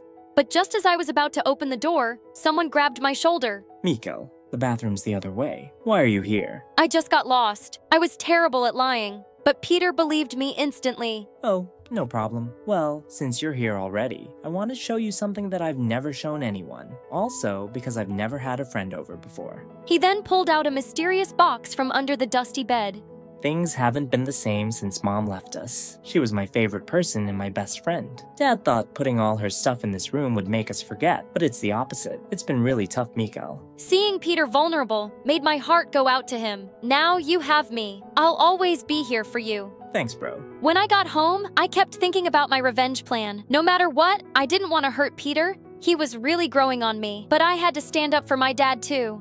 It wasn't Peter's fault his dad was a jerk, and I hoped once he learned about his dad's dirty deeds, he'd hate him too. In the following days, Peter and I really bonded, and I couldn't help but notice how naive he was. OMG, OMG. Bella Porch messaged me. Dude, she's asking me to send her $5,000 because she's stranded on some island. We have to help her. She's my favorite TikTok star. What? I mean, bro, seriously look closely. It's a fake account, man. Oh, you're right. I'm such a dummy. For a second, I was on cloud 9 that Bella messaged me. You know I adore her. She's so cute and... As Peter went on and on about Bella Porch, I found myself feeling weirdly jealous. It was then I realized I kind of had a crush on Peter. One time, as Peter was on the ground playing football, I couldn't help thinking that he looked kind, well, hot. Suddenly, an annoying voice interrupted me. Why are you looking at him like you're in love with him? Haven't you learned to mind your own business? Oh, Mikhail, I did some digging and boy was I shocked. It all adds up now. And then he showed me some pictures of me. That's my sister Armani. You dumbhead. We're twins. See this picture now, get a life, bro, and delete my sister's pictures from your phone before I break your face.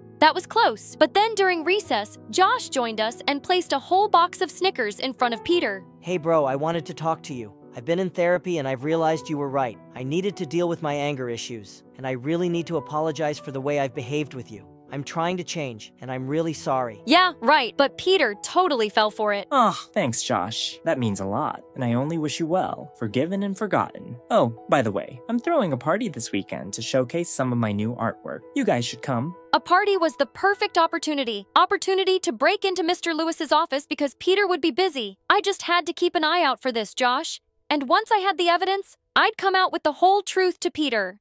So when nobody was watching at the party, I sneaked into the office, desperate to find something incriminating. But moments later, the door swung open and Peter entered. Got lost again. Yeah, your place is like a maze, man. I know, right? Come on, let me show you out. Just as I was walking out with Peter, someone from behind grabbed my wig and pulled it hard. I turned around to see it was Josh and my long hair had come undone. See? I told you. So now do I get the $1,000? What? Yeah, I told him you're a girl, and I did some more digging on you. You and your brother are the kids of that millionaire who's poor now, the one who used to work for Peter's dad. I didn't believe Josh, but it looks like I'm always an idiot. Serves me right for trusting anyone. And I don't know why you deceived me, and I don't even want to find out. Maybe you also came to do what your dad did. Peter, you don't know everything. Let me explain. All I know is that you pretended to be my friend and you lied to me. Please just leave. Peter. Guards escorted her out of here. With my head hung low, I made my way back home. And the next morning, I was horrified to find my face all over social media. Apparently, Josh had uploaded a clip from the party, and everyone had something negative to say about me. When Mikhail learned what I'd done, he was also unhappy. He had told me not to seek revenge, but I'd ignored his advice. Naturally, through all of this, I guess Mikhail, was also kicked out of school. I just shut myself up in my room and Dad came to talk to me one night. I just broke down and ended up telling him about my crazy plan and how far I'd gone. Oh, honey, I feel so terrible about this, and I should have told you sooner. The thing is, I made an awful mistake at Mr. Lewis's company. I allowed my greed to get the better of me, so I stole some money. I know it was wrong, and I'm really ashamed of myself. I got caught, and naturally Mr. Lewis fired me. I lied about him. He is the fraud. He's actually a kind man who could have sent me to jail, but he spared me and he didn't take my money from me. I just never saved anything. I didn't have the courage to tell you kids the truth, and I'm so sorry. Seriously, Dad. Like, how could you? OMG, you're the one who's a fraud. I can't do this right now. Mikhail was equally stunned to learn the truth about Dad. We both stopped talking to him for weeks. But one day, as Mikhail and I were watching TV, Dad came to us in tears. I know I'm asking a lot here, but I can't bear the silent treatment. You're both my world, and I'll do whatever it takes to make it up to you. I'm really sorry for what I brought on this family. Dad, you realized your mistake. That's what matters the most. We'll get through this together, all three of us. After finally knowing the truth, I felt even worse for deceiving Peter. I tried calling him to apologize, but he never picked up, so I wrote everything out in a letter to mail it to him. Hey Peter, I'm writing this letter to say sorry for all the messed up things I did. I can't begin to explain how much it sucks to realize that I hurt you. I'm really sorry, Armani. A few weeks later, McCann dropped the best news ever. He and Dad were finally ready to start the business in a new town. I was excited about the fresh start, but I couldn't ignore the sadness I felt at the idea of being so far from Peter. A night before our flight, I was up in my room when I heard voices downstairs, and I rushed down to see Peter in our living room. Wow, you both are really twins. Anyway, Armani, I'm still mad at you, but that letter you sent really made me think admitting your mistakes takes a lot of courage, and you showed that you have it, and I want to move past this. I know you're leaving tomorrow, but that doesn't mean we can't still be friends. I don't deserve a friend like you, Peter, and I'm sorry for hurting you. Can you really forgive me? Maybe, if you take me out for some ice cream. I'd love that. Let's go.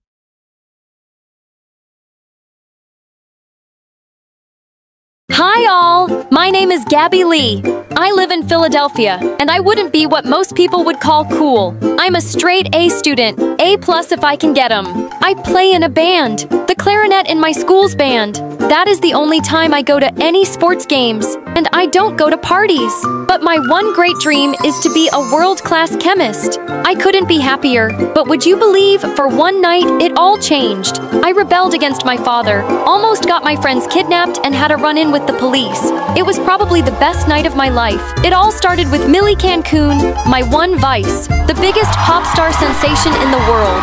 Sure, some other singers might sing about their relationship traumas or whatever moody stuff, but Millie was all about living young, wild and free, my polar opposite. I'm not alone in my Millie mania. Lots of girls my age are, including my three besties, Sue, Evelyn, and Jamie. Wouldn't you know it? Millie was going on tour and having shows in New York. All the cool stuff happens there. Between the four of us and our various extracurricular activities, the only night all four of us could possibly go was Sunday night. To which my dad said, "No, it's a school night. Plus, her music seems a little inappropriate for your age, does it not?" What does he know? I can't get too mad at my dad, though. It's just me and him. Mom isn't in the picture anymore. I should have told him how much it would mean to me, but I backed down. My friend's luck was no different, though their parents were a little less strict. My parents said I could go, but they don't want to drive me there. Same. We could take the bus. That would take like 3 hours, and plus be sketchy as heck. Something stirred in me. I don't know what came over me. We could take my dad's car? Word? He'd drive us there. I thought you said you couldn't go. Well, what if he never finds out? I could drive us there. I've got my learner's permit. Are you for real? Was I for real? Already the gears in my head were turning as it spurred up this plan. I'd take his car, drive to the concert, buy our tickets, have the best night of our lives, drive home, and my dad would be none the wiser. In his eyes, I would still be the good rule-following daughter he asked for. Yeah, we can all meet at my house, and I can go from there.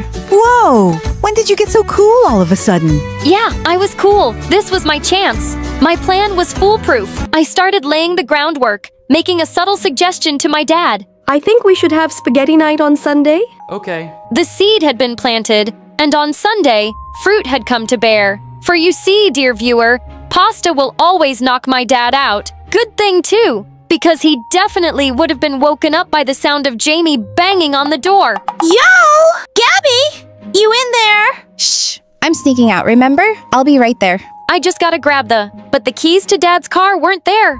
I checked in his room. Not air. A tense realization hit me. They were still in his pocket. As discreetly and non-suspiciously as possible, I reached into his pocket to pull them out, lest he wake up and was wondering what I was doing. After much careful fidgeting, I got them. I wanted to get out of there, but I had one more thing I needed to do. The final piece de resistance. In my room, I set up a fake version of me made from pillows and sat her by my desk. Should my dad check on me, he would believe to see his dutiful daughter studying for her math test, not realizing I had already studied in between band practice. Evil genius. I snuck out. We got in the car, and we were off. I wasn't exactly a car expert. Better me to do it than any of my friends. Didn't want me scratch up my dad's car. If you were to ask me at that moment, I'd have said it had gone perfectly. We were driving down the road, pre-gaming our jam session, singing along to Millie Cancun. But then, we started slowing down. The car started making funny noises. And then… What happened? We stopped. I can see that, but why? We had broken down in the middle of the road. Luckily, we were in the middle of nowhere, so it's not like we were causing a traffic jam or anything. On the other hand, we were in the middle of nowhere. We couldn't exactly walk there, and we couldn't get a tow truck. Time and money were limited. We only brought money to buy tickets, and phone service was limited. Some people passed by, but no one would stop. Please, help us! You're standing in the middle of the road. Yeah, that's why we need your help. Finally, one guy stopped. Now, I'm not an expert on cars, but he didn't seem to look at the engine for very long before going, Yup, it's broken beyond repair. Wow, are you sure? Trust me, you young girls are lucky the car hasn't exploded. Say, why don't I give you girls a lift? I'm heading to Manhattan right now. It wouldn't be no trouble. Oh, wow, thanks. Girls, can we huddle for a second? We whispered amongst ourselves. This guy seems kind of suspicious. Well, what choice do we have? We can't exactly stay here, can we? Everyone was in reluctant agreement. We got into his car and headed for the city. How was I gonna get my dad's car home now? Speaking of my dad, I wasn't there for this next part of the story, and he might tell it differently. He managed to break free from his pasta nap and was able to pull away from the comfort vacuum of the weighted blanket. He went up to check on me, just as I thought, and probably said something like, Gosh, Gabby, I'm sorry I didn't let you go to a concert and allow you to be your own woman. I promise I'll make it up to you. What I didn't account for was him to see his daughter's head fall off. He went into my room and found I was not there. Realizing what had happened in a way only a paranoid dad could, he scrambled around the house looking for his keys. Only when he tried checking the car did he figure out the extent of my betrayal. He asked our neighbor to drive out to the concert. He must have gotten there before we did, because amongst the crowded lines outside of the concert halls, I wasn't there. Me and my friends had arrived in downtown Manhattan, making decent time while we were happy to avoid the rain that was picking up. The ride was an awkward affair as we attempted to avoid conversation with Echo, as he called himself. What sort of trouble are you young girls up to tonight? We're going to a concert. Oh, a music concert. What concert? Yeah, Millie Cancun. Oh, nice. I love her song. Ice Cream Summer. That wasn't a Millie Cancun song. That was a ZZ Marina song. Hey, you know what? I know a shortcut up here that'll get us away from all the traffic. Wouldn't want you to be late. No thanks. That's fine. You can just follow the GPS. What does she know? Trust me. Where could he be taking us? Back to his apartment where he was going to murder us. Or worse, maybe he was going to call my dad. Please just keep driving north. We're almost there. Relax. It'll be fine. In my panicked state of mind, I grabbed the wheel from him. Whoa, go, Gabby. We fought for it before I knocked us into a pole. Go! We hopped out and ran. We were grateful at first, but it didn't take long before we were missing the roof of that car. We didn't know where we were. Our phones were collectively dying, leaving our directional skills inhibited. The rain was making us wet and frustrated. By the time we found the concert hall, the ticket booths had just closed. Had we been a minute earlier, we could have made it. Hovering around were some shady-looking scalpers, but their tickets were a little out of our price range. That'll be $10,000. I could tell my friends were mad at me, and why wouldn't they be? This couldn't get any worse. Gabby! Oh no, my dad was here. I was frozen stiff as he came up to me and gave me a hug. You're not mad? Oh, I'm mad. But I'm also relieved to see you're all safe. You girls look like you've quite the night. We were almost kidnapped. Shh. Yes, Dad, I screwed up. Your car is broken down in the middle of the road. I saw it on the way here. Jeff helped me tow it away. We're going to go get it repaired. Why don't you four go enjoy a concert while I wait? He had more tickets. We couldn't believe it. Do you mean it? As long as you can pay me back. After drying up a bit, we went inside. So, was it all worth it? Of course it was. Millie was radiant as ever, and her collective screams drowned out our worries as we danced away. Like I said, best night of my life. Only problem with forgetting your worries is when they come back to bite you. There they are, officers. Those girls were underage driving. I tried to help them, but they insisted on attacking me and leaving me for dead. The creep from earlier. And he brought cops. Any of your girls with your parents? No. My dad is gonna pick us up, I think. You think? Where is he? He's here! He's going to be here! You sound like a liar, Gabby. She was right. If my dad wasn't here, were we going to be taken in? And now my dad would have to bail me out again? And then I'd be a convicted felon. And it would go on my permanent record. And I'd never get into college. And I would never. I started crying. I'm sorry, officers. It's all my fault. Please don't arrest my friends. I was the one who took my dad's car. I was the one who crashed that guy's car. You could take me in. They shouldn't pay for my actions. Well, we don't have to. Oh no, you don't have to do that. We can pay your bail. Yeah. Oh wait, we gave all your money to your dad. We can still do something. Really?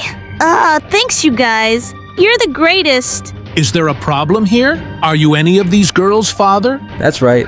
Well then, everything seems to be in order. Hold on. Your daughter damaged my car. I expect you're going to compensate me for my troubles. Are you the one that tried kidnapping them? No, that's quite a... You know what? It's fine, actually. I hope you have a good night. That got the guy to leave, though. It looks like the cops decided to hang out with him for a bit longer. How much more excitement can you girls get into tonight? We got in my dad's car, and he drove us all home. Turns out it wasn't broken beyond repair. Who would have thought? One by one, my friends were all dropped off. It was just me and my dad. Now we parked at home, and before getting out, we had a talk. You are grounded, you know. I know. It just seems right, but maybe I can be a little strict. You're growing up. You're going to want to be your own person. I can't fault you for that. But I should have been more honest with you. I guess I just don't ask for a lot of things. But I do want to be an A student. I do want to be valedictorian. I promise I'm not going to make this too much of a habit. It's all right. I got into some trouble when I was your age. Yeah.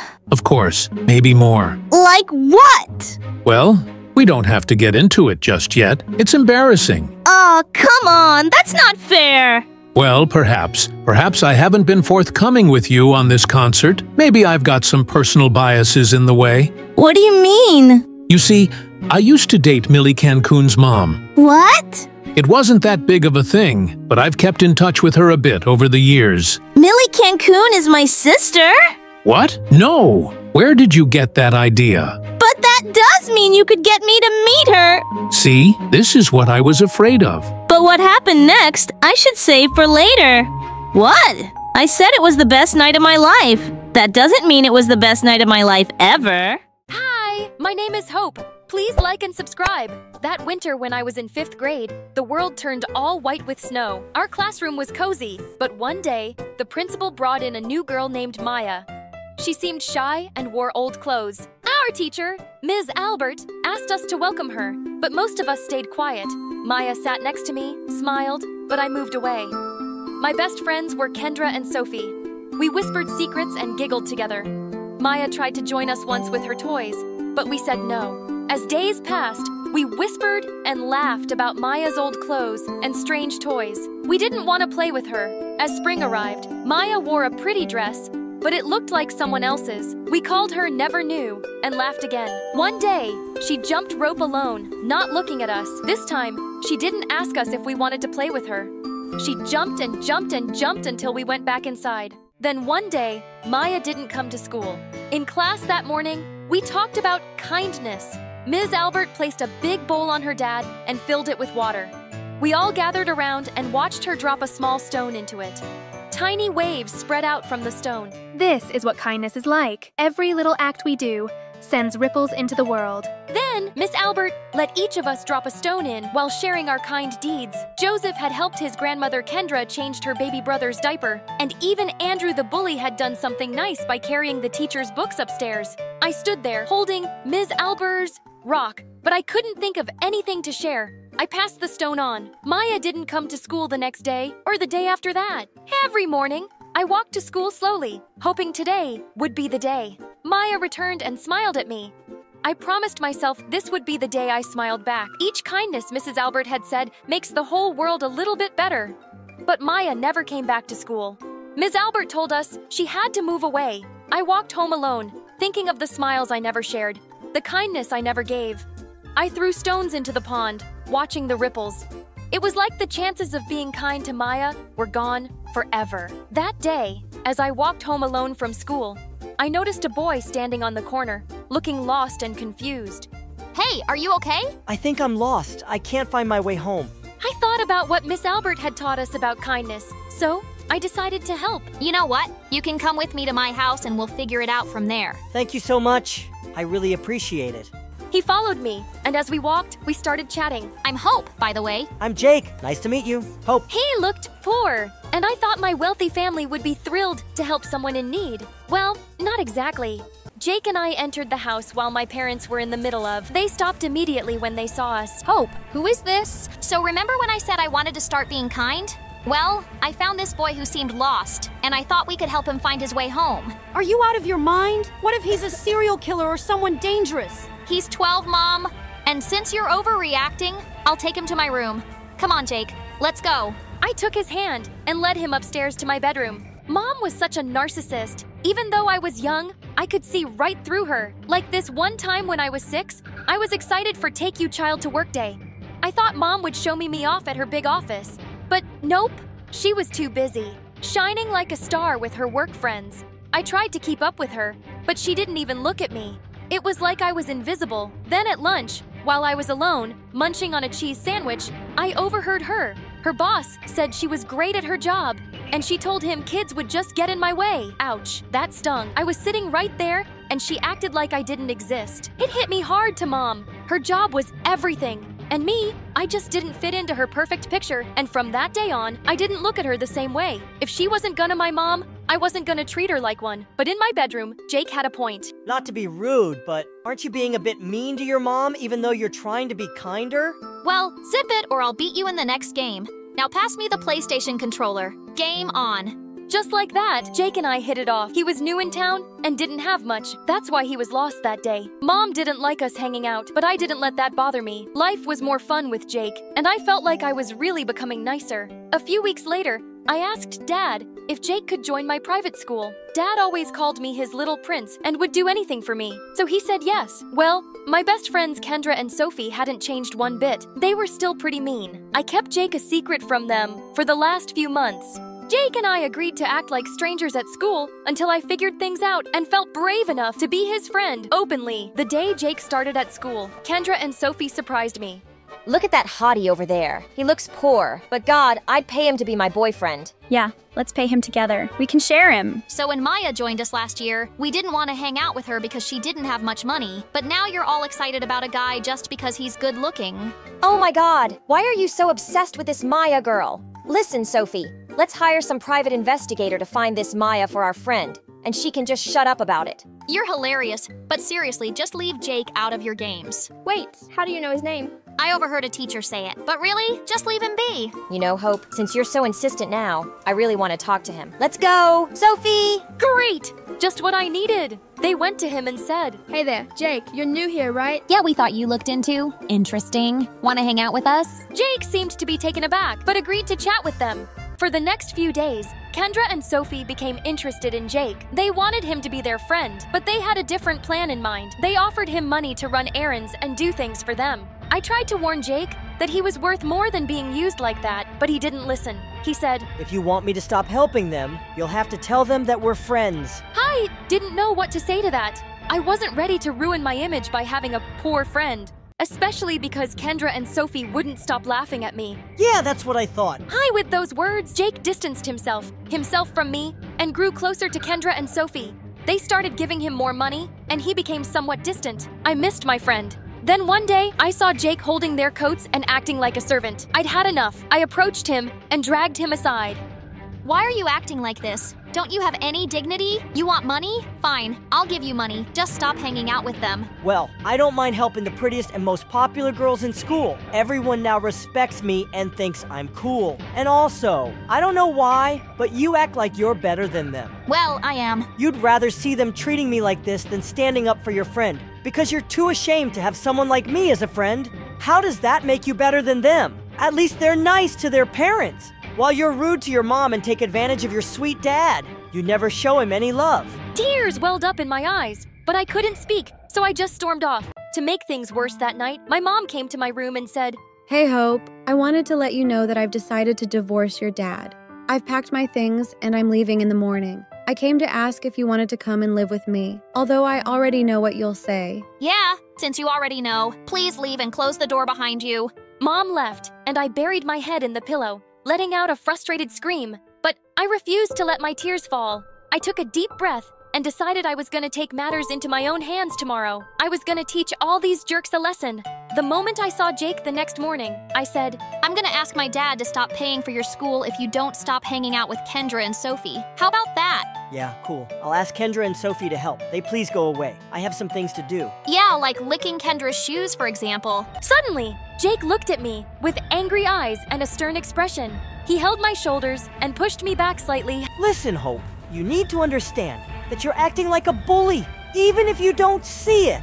Threatening your friend to do things that only benefit you is selfish and wrong. I appreciate everything you've done for me, but for now, please don't talk to me. Whenever you see me, just look the other way. I hope you have a good life, Hope. With that, he walked away. I stood there in shock, then rushed to the bathroom to let out my feelings. When I found Kendra and Sophie laughing and chatting. In a moment of frustration, I said, "Listen, you two. You need to stop treating Jake like he's here to do your commands." Whoa! Calm down, girl. We don't treat him like that at all. He's just a nice guy who offers to help. But you pay him! Yeah, so what if you have a friend who has less money than you and could use some help? Why not? Oh, come on. We all know you're not exactly the nicest people. Yeah, we're not denying that. But at least we're not ashamed to be seen with a less fortunate friend in public. Unlike you. How did you even know that Jake was my friend? Well, it's pretty obvious that you care about Jake. We even think you have a crush on him. Yeah, just be nice to the person you like. I know it can be hard for you, but look at us. We can do it. If being nice to a friend means treating them like a servant, then I'll pass on that kind of advice from people like you. With that, I left the bathroom. Weeks passed, and I stopped talking to Jake, Kendra, Sophie, and my mom. Although Mom hadn't stopped messaging me and inviting me to her house, I ignored her. One day, I woke up super sick and couldn't go to school. No one asked about me or missed me. I felt very sad and vulnerable. I didn't know what to do, but I knew I had to talk to someone. And I knew exactly who that someone would be. I went to Miss Albert's house. She looked surprised to see me. I told her everything. I don't get it. I wanted to be kind. I helped a person in need, but they chose to be with someone mean. And when I tried to warn them, they told me to buzz off. And now the mean people are the ones who are giving me advice to be a kind person. How exactly did that happen? Honey, you helped a person in need, and it's a good thing. But you want to help them on your own terms only, and this isn't how kindness works.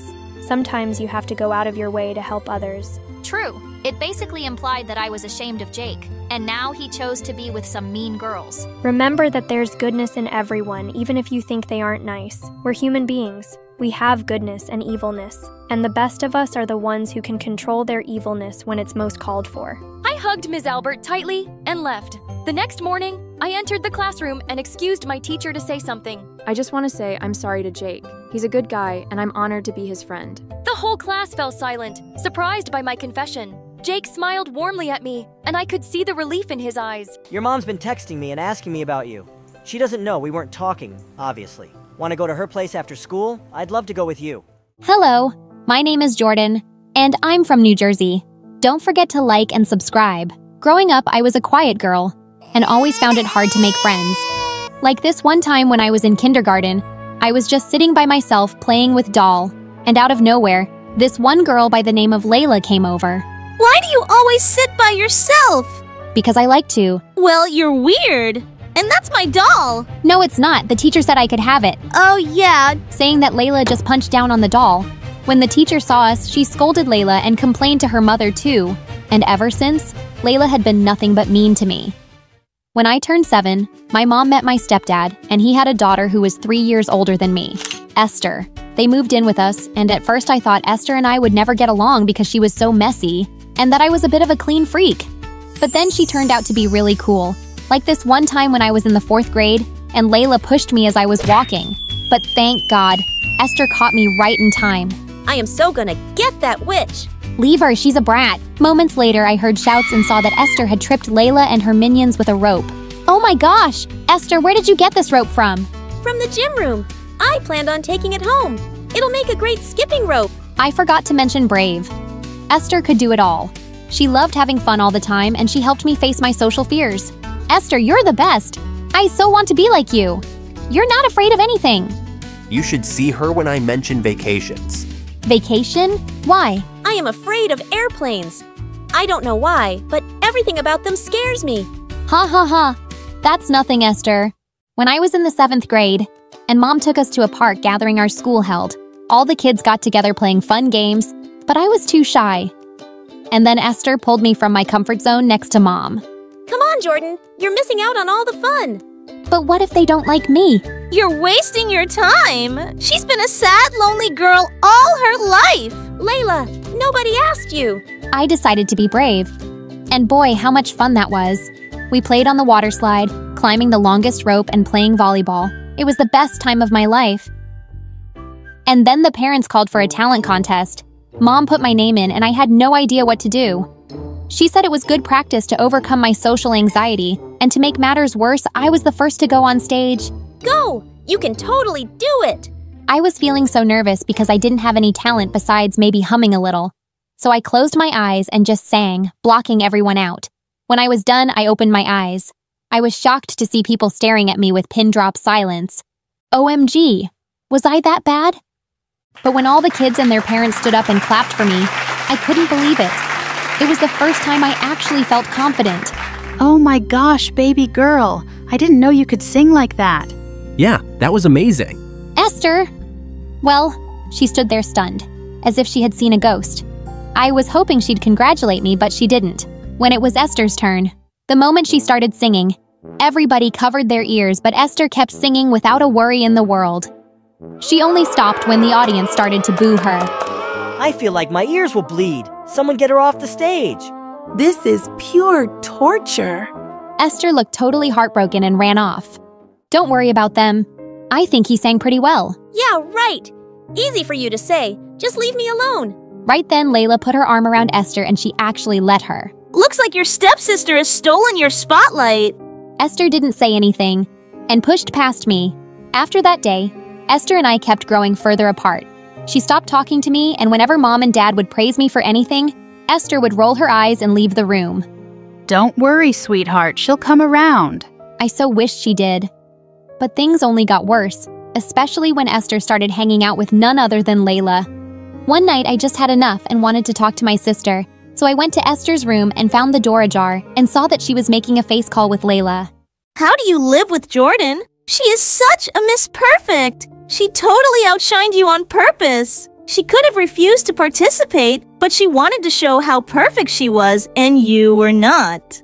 You really think so? You're probably right.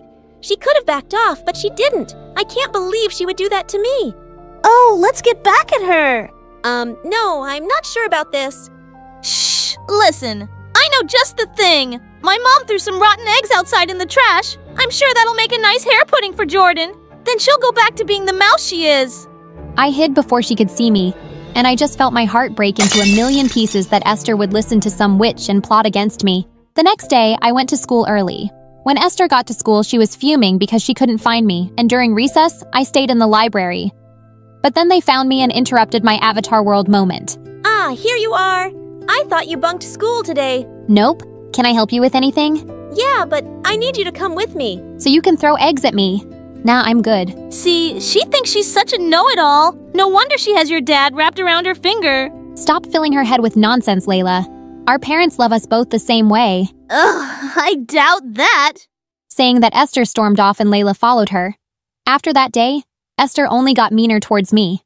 One time when we were in the 8th grade, Mom took us to a concert of our favorite singer, Ariana Grande. Esther and we both were crazy about her. And when we were there, the singer called me up on stage since I knew all her moves so well. While dancing with her, Esther popped up on stage like a crazy person and took the mic from her and started singing off tune. Things got kind of messy. I saw the guards coming her way.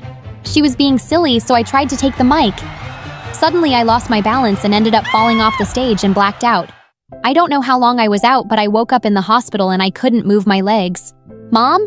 Something is wrong with my legs. Mom called the doctor and he used a silver metal thing to touch my legs. I couldn't feel anything. And then the doctor told my mom that I couldn't walk until I regained muscle control. And until then, I needed to use a wheelchair. What? Me on a wheelchair? No, that can't be true. Mom, please tell him to do something. I was devastated. And then Esther walked in with her dad and I lost my mind. What is she doing here? It's because of her I can't walk. I am so sorry this happened to you, Jordan. Again, I am so sorry. Well, your sorry is not going to make anything better. Esther cried in her dad's arms, and everything was just a big mess. The next 2 days while at home, everyone was quiet, and then Mom and Dad went grocery shopping, leaving me and Esther alone. I'm making myself a sandwich. Can I make you one too? I can do it myself. When I tried to reach for the peanut butter, I struggled. So I lifted myself off the chair a little but ended up falling off the wheelchair. Jordan! Esther ran to help me, but I pushed her away. I was so angry because if it wasn't for her stupid jealousy, everything would have been fine. Get away from me! Jordan! I only want to help. Sometimes jealousy can make one so blind. I was not a good singer, and I should have just focused on something else. Oh, shut up for God's sake. Save your regret. In my eyes, you're just a witch. She looked at me with tears in her eyes, but my heart was too angry to forgive her. Thank God Mom and Dad came and picked me up. Later that night, Mom and my stepdad spoke to me. Jordan, we know that you blame Esther for this. She blames herself too. But can you find it in your heart to forgive her? Really? We are having this conversation. Tell me, Mom, if someone pushed you and you broke your legs, would you forgive that person? I'm sorry you feel this way, Jordan. But if you want, Esther and I can move out. No, I couldn't let that happen. My mom loved my stepdad dearly. I couldn't take that away from her, so I decided to come to terms with the fact that Esther was part of the deal, no matter if I liked it or not. I can't promise I'll forgive her, but I'll try. Just give me time. When I went back to school, I was a bit worried about how kids would act around me, but to my surprise, everyone was normal. I wheeled myself over to the drama production board and saw that they were auditioning for a big talent reality show that was happening in LA, so wished I could try it out. But right then, Esther came beside me. So you're auditioning? Yeah, it would have been my chance too, but Jordan, you can audition. You can totally go there and show the world how good you sing. Oh, so now you're going to mock me. Bravo. I am not mocking you. There are no rules that stayed. A person on a wheelchair can't audition. She was right about the rule thing, because when I applied and sent the organizers a video audition, they straight away wanted me to come to LA and show them what I got. OMG, I was so excited. A trip to LA, it was going to be magnificent. Mom and my stepdad were so excited, but when they told me they couldn't afford the trip, I felt really sad. But the next day, Dad announced that I could actually go for the audition. I was all ready to go, but one day before my flight, my stepdad had to travel out of the city for business. And that night, my mom felt sick. Honey, I can't go with you. I am so sorry. Mom, don't worry about it. It's like fine. Just then, Esther stepped in. I can take you. Don't worry, Mom. I'll take care of Jordan, I promise. It was just a 5-hour, 20-minute flight to LA, and I planned to sleep all the way. But right when it started to take off, I noticed how pale Esther looked. Are you all right? Yeah. Why wouldn't I be? I'm fine. And then it hit me. Esther hates airplanes. She was scared of flying. I held her hand tight and told her to calm down. Throughout the flight, Esther was more concerned for me than herself. The entire flight, she held my hand, even when she was asleep. At that moment, I felt grateful, but I just couldn't forget what she did to me. Once we landed, Esther took me to the audition. And to my utter shock, Layla was there too. Oh God, why her? Yeah, Layla, how come you're here? I don't think you have any talent. I can ask the same question. Why are you two here? How could you even afford the trip? Sold Dad's car or something. Excuse me, it's my turn. Move aside. Afford the trip? What was she talking about, Esther? Just nothing. Are you ready for the performance? Who paid for this trip? Our parents can't afford it. I sold the diamond ring my birth mom gave to me when I was little. It's just a ring. You matter more to me, more than anything. I couldn't believe she did that for me. I smiled at her and she smiled back. Go get him, Tiger! When I went on stage, I absolutely nailed it. The judges clapped for me, and I could see Esther with tears in her eyes giving me a thumbs up. When I reached backstage, Esther came running and hugged me tight. But suddenly, Layla appeared with tears in her eyes. Apparently, the judges hated her magic tricks, and she was disqualified right away. You can't have everything in life! She then tried to push my wheelchair, but Esther lunged at Layla and the two broke out into a catfight, while all the other contestants looked at them like they were freaks. I had to help Esther because Layla had her hair in her grip, so I tried to lift myself from the wheelchair but fell hard on the floor. I had to help my sister. I gathered all my strength, and when I finally stood on my feet, I was ecstatic. Esther! Esther, look! I was still wobbly, but I neared Layla, who was looking at my legs with wide eyes, and I punched her square in the jaw. Finally, security arrived and took her away. I am so happy you're able to stand. I guess I just needed motivation, and saving you from that witch was my motivation. Jordan, I am so sorry for everything, for all the times I was a jerk to you. All's forgiven, we're sisters, that's what we do. Fight and then make up. Hi, I'm Ariana from New York. Please like and subscribe. When I opened my eyes to this world, the first person I saw was my dad. And since that moment, I adored him, and he loved me like crazy. He gave me everything a girl could dream of. I loved my mom too, but she was a little harder to like. She had a serious problem. She wanted everything clean. I mean, really clean. Like when I was 4, Dad smudged a piece of birthday cake all over my face and Mom went ballistic. Oh God, she's all dirty. Now I'll have to bathe her all over again. Why'd you do that, John? Ah, come on, it's her birthday. We're just having fun. Mom and Dad would always argue because she was such a clean freak. She took the fun out of everything we did. Once in 2nd grade, my school had a mother-daughter bake-off event, and Mom wore plastic gloves the whole time. And she was so picky about everything. Are you sure you washed the bowl properly twice with hot water? Yes, Mom. I washed it like 10 times already. Now can we start baking? Because everyone is way ahead of us. But these spoons look like they need to be sanitized. I got so mad that I took the spoon and licked it. There! Now it's sanitized. Mom looked like she was about to freak out. I felt bad, so I got a new spoon and washed it well to ease her mind. But Dad and I had so much more in common. We laughed at the same jokes, watched the same movies, and we enjoyed our PlayStation challenges. Beat you again! Ah, how'd you become so good? I learned from the best. Huh, you got that right. But my world turned around in 7th grade when my parents decided to get a divorce. I knew they fought a lot, but I hadn't seen this coming. It broke my heart when he moved out. I still saw him every day. And I was slowly adjusting to this new life when Dad dropped another bombshell on me a few months later. He introduced me to his new girlfriend, Amanda. She looked like she was a college graduate, and she was super pretty. I disliked her instantly. Oh, hi, cutie pie. You're just as adorable as your daddy said. Here, I got you a present. Why was she talking to me like I was 5? Thanks, but it's not my birthday. Oh, I know when your birthday is, but one can give presents at any time, right?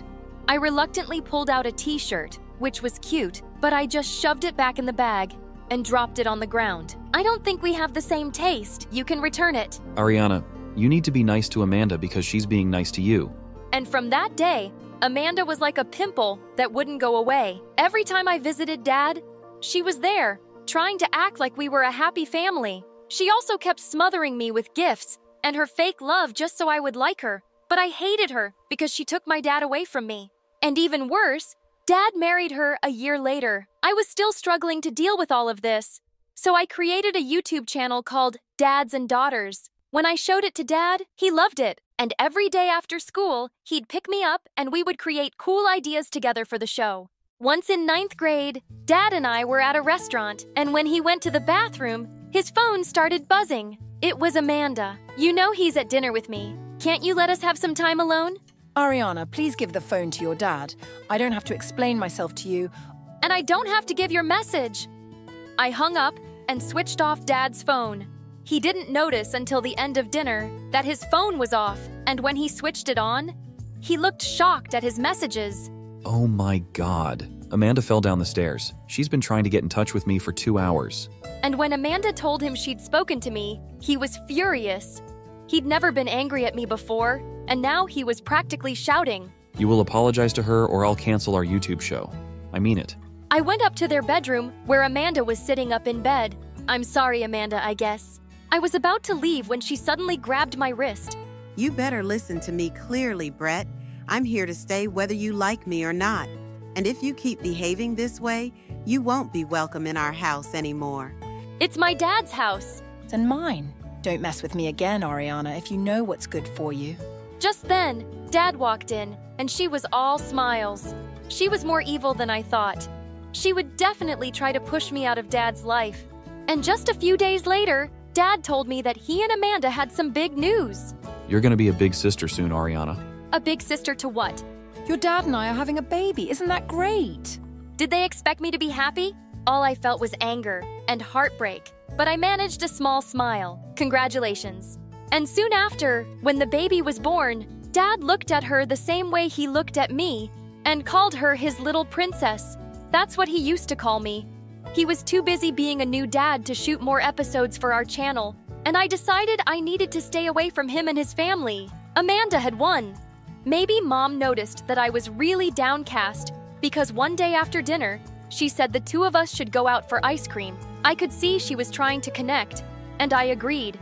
She wore her gloves as usual anytime she went out, but it didn't bother me anymore. I'd learned to accept her the way she was. So tell me what's bugging you? I feel like Dad doesn't love me anymore. Honey, that's not true. You'll always be his little princess. No, he has another princess now. Mom stayed quiet at that and just hugged me tight, and then she gave me some news. A girl from Thailand will be attending your school on an exchange program, and she'll be living with us for some time.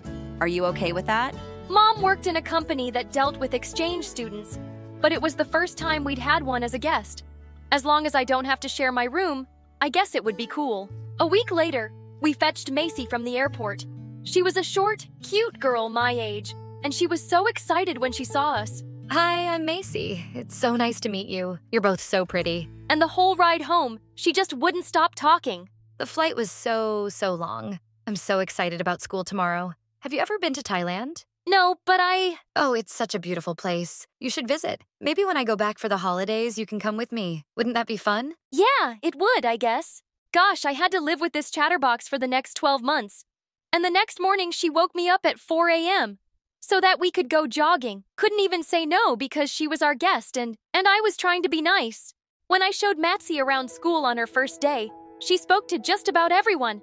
I was quite popular at school because of the YouTube show, and it felt a bit embarrassing that she said anything that came into her head. I could see people laughing at her. Later that day, when school ended, I couldn't find her anywhere. That's when she texted me to come rescue her because some kids had locked her up in the janitor's closet. Listen, Macy's things are different here. People here don't just start talking to strangers, and we don't talk that fast. We let others speak and listen to them. Okay, so I shouldn't speak? No, you can speak, just not so much. Oh, I see. But those girls were really mean to me, and I hadn't said anything mean to them. I know. People can just be jerks sometimes. When we go out of the school gate, I spotted Dad's car, and he was waving at me. He said he'd been wanting to catch up with me, and I was really surprised and happy. That is, till I saw the new baby was with him. Amanda apparently had an appointment with the doctor, and Dad was taking care of my baby sister, Kara. I introduced him to Macy, and then he took us to the aquarium. Dad picked up Kara from her seat and held her in front of me. Ariana, can you hold her for a moment? What? I don't know how to hold a baby. Don't worry, I can do it. She's so cute. Thank God for Macy. She looked like she was really good with babies. And then Dad put Kara in her stroller. Macy was excitedly taking pictures of everything, and Dad and I just walked quietly through the aquarium. Things had changed between us, and we didn't have much to say to each other anymore. Just then, his phone rang. It was Amanda. Our trip was over, and he dropped us home. You don't like your baby sister very much, do you? I never said that. Come on, you didn't even look at her. I'm not blind. I can tell when someone... And suddenly, I just lost my temper. Can't you ever be quiet? I thought we spoke about this earlier. Please just leave me alone. I just stormed off to my room, and I didn't even go down for supper that night. And the next day, I sneaked off to school without Macy. I wasn't really angry with her, just my situation with Dad. When she arrived at school, she left a note on my desk and then quickly sat down. The note read, "Sorry for talking too much." I looked back at her and she smiled. She was an odd person with a big heart, and I couldn't help smiling back. As we sat down during recess, the same girls who'd locked her the day before walked up to us. Hey, Ariana, you still have your walking-talking parrot with you. Aren't your ears bleeding by now with her non-stop chatter? No, I really like listening to her, but your voice is giving me a headache. So please go away and get a life. But just then, the girl dunked her juice on Macy's head, and I pounced on her. As we rolled around fighting, Macy came running and sprayed ketchup all over the girl's face. Don't hurt Ariana, you witch. We all ended up in detention, but it was totally worth it. Hey, thanks for standing up for me and saving my butt again. I should have never told you to act differently. Just be yourself, okay? What a mistake that was. It was hard to stop her, especially when we watched videos together on YouTube. She had a running commentary going the whole time. Soon after, it was my 16th birthday, but Mom wasn't keen on having a party at home because of the mess, so Macy and I just went out to celebrate. As we were shopping at the mall, we bumped into Amanda and Kara. Maisie immediately went all gaga over the baby, but I just stood on the side silently. Happy birthday, Ariana. Oh, you must be Ariana's stepmom. It's so nice to finally meet you. I hated the word stepmom. I didn't want her to be anything to me. Come on, Macy, let's go! Wait a second. It's funny that I bumped into you. I just bought you a gift. No thanks. I don't want anything from you. Why are you always like this? Ariana, I've really tried. Can you drop the fake nice act, please? The only thing you've tried to do is steal my dad and you succeeded. Have you forgotten that you threatened me? Ariana, I was angry with you then. I didn't really mean anything. Before she could finish, I just started walking quickly. I heard Macy Ariana? calling my name, but I wanted to get away from Amanda. Suddenly, I heard a scream, and I turned to see Macy slip on something and fall to the ground. I rushed over to her, and she was unconscious. Amanda quickly called an ambulance and went to the hospital with me. I was so anxious as I sat there waiting that I just couldn't stop tapping my foot. Amanda sat next to me and comforted me, and I felt better. The doctor came soon and said Massey had a minor concussion and that she was okay. When I went to her room, she was sitting up in bed. As I sat next to her, Matsy took off the locket she was wearing. I want to tell you something, Ariana. I had a baby sister too, and she was 3 years younger than me. She was my best friend, and then she died 2 years ago. My eyes welled up as I looked at her sister's picture. I carry her around with me everywhere. Love the people around you while you can, so you never have any regrets. The doctor said she could go home, and I found Amanda was still waiting outside for us. She drove us back home. When we got there, the house was pitch dark. Just as I opened the door, the lights came on, and many people yelled surprise. It was my birthday party, and Dad was there along with my friends from school. Mom, I thought you didn't want to get the house dirty. Don't worry, I'll sanitize the place once the party's over. I hugged Mom and Dad, and then I turned to Amanda. Thank you for being there for me today. And I'm sorry for how I've treated you. I really am. Can I give you your present now? You already did. I picked up my baby sister and hugged her tight. When I was a child, I didn't know who my father was. My mother didn't seem to care much about me either. Not because she was busy, but because she was more interested in luxury items and dating other men. The things I enjoyed most back then were playing with the kids in my neighborhood and spending time with the only person who truly cared about me, my grandma. Like me, she wasn't too fond of my mom either. When I was 10, I watched my grandma chase my mom out of her huge mansion with a walking stick. Get out of my house, you ungrateful woman. How could you steal from me? And don't you dare deny it. Melanie told me everything. Oh, come on, Mother. Your wrinkled pencil legs would never do this dress justice. I'm just doing you a favor by taking it. You shameless witch! I'm officially disinheriting you! Fine. I don't need your riches anyway. With all this beauty, I'll marry a billionaire. Clearly, my mom was delulu. And over the years, her craziness only got worse. Like this one time when I was 17, the cutest guy in my class invited me to his birthday party, and Mom decided to gate crash. And you'll never guess why. Nathan is turning 18. Mom, you can't attend his party. You're like 40. Shh. Don't you dare say my age out loud, and I'm not attending the party for Nathan. Let me guess. You plan to introduce yourself to Nathan's dad, Mr. Donald. Exactly. This is a perfect opportunity for me, Melanie. Mr. Donald is so rich, and his wife just died. Score. I cannot believe you just said that. And now, there's a little punishment for calling me old. Collect 3 eggs or stay home on Nathan's birthday. What? Here are 3 suggestions: catfish, monkey poop, and gold busker. You have 50 minutes. The great yellow sun is reflecting in your deep blue eyes. The day has begun. You spin around, you laugh to yourself, and I see you shining. Oh, wow. Good job, darling. You've got my permission. Just imagine it. I could be the next Mrs. Donald, and you better wear something nice and behave. Don't worry, Mother. I'll be on my best behavior. I wouldn't want to ruin your social climbing plans. With that, I left her room with an evil smile. Before we continue with the story, don't forget to like and subscribe. Thanks so much for your continued support. Mom had no idea it was a costume party, and I had just the perfect costume. The next day, I waited for her to leave, and I crawled under my bed and took my costume out from its hiding place. I can't wait to see the look on Mom's face when she sees me.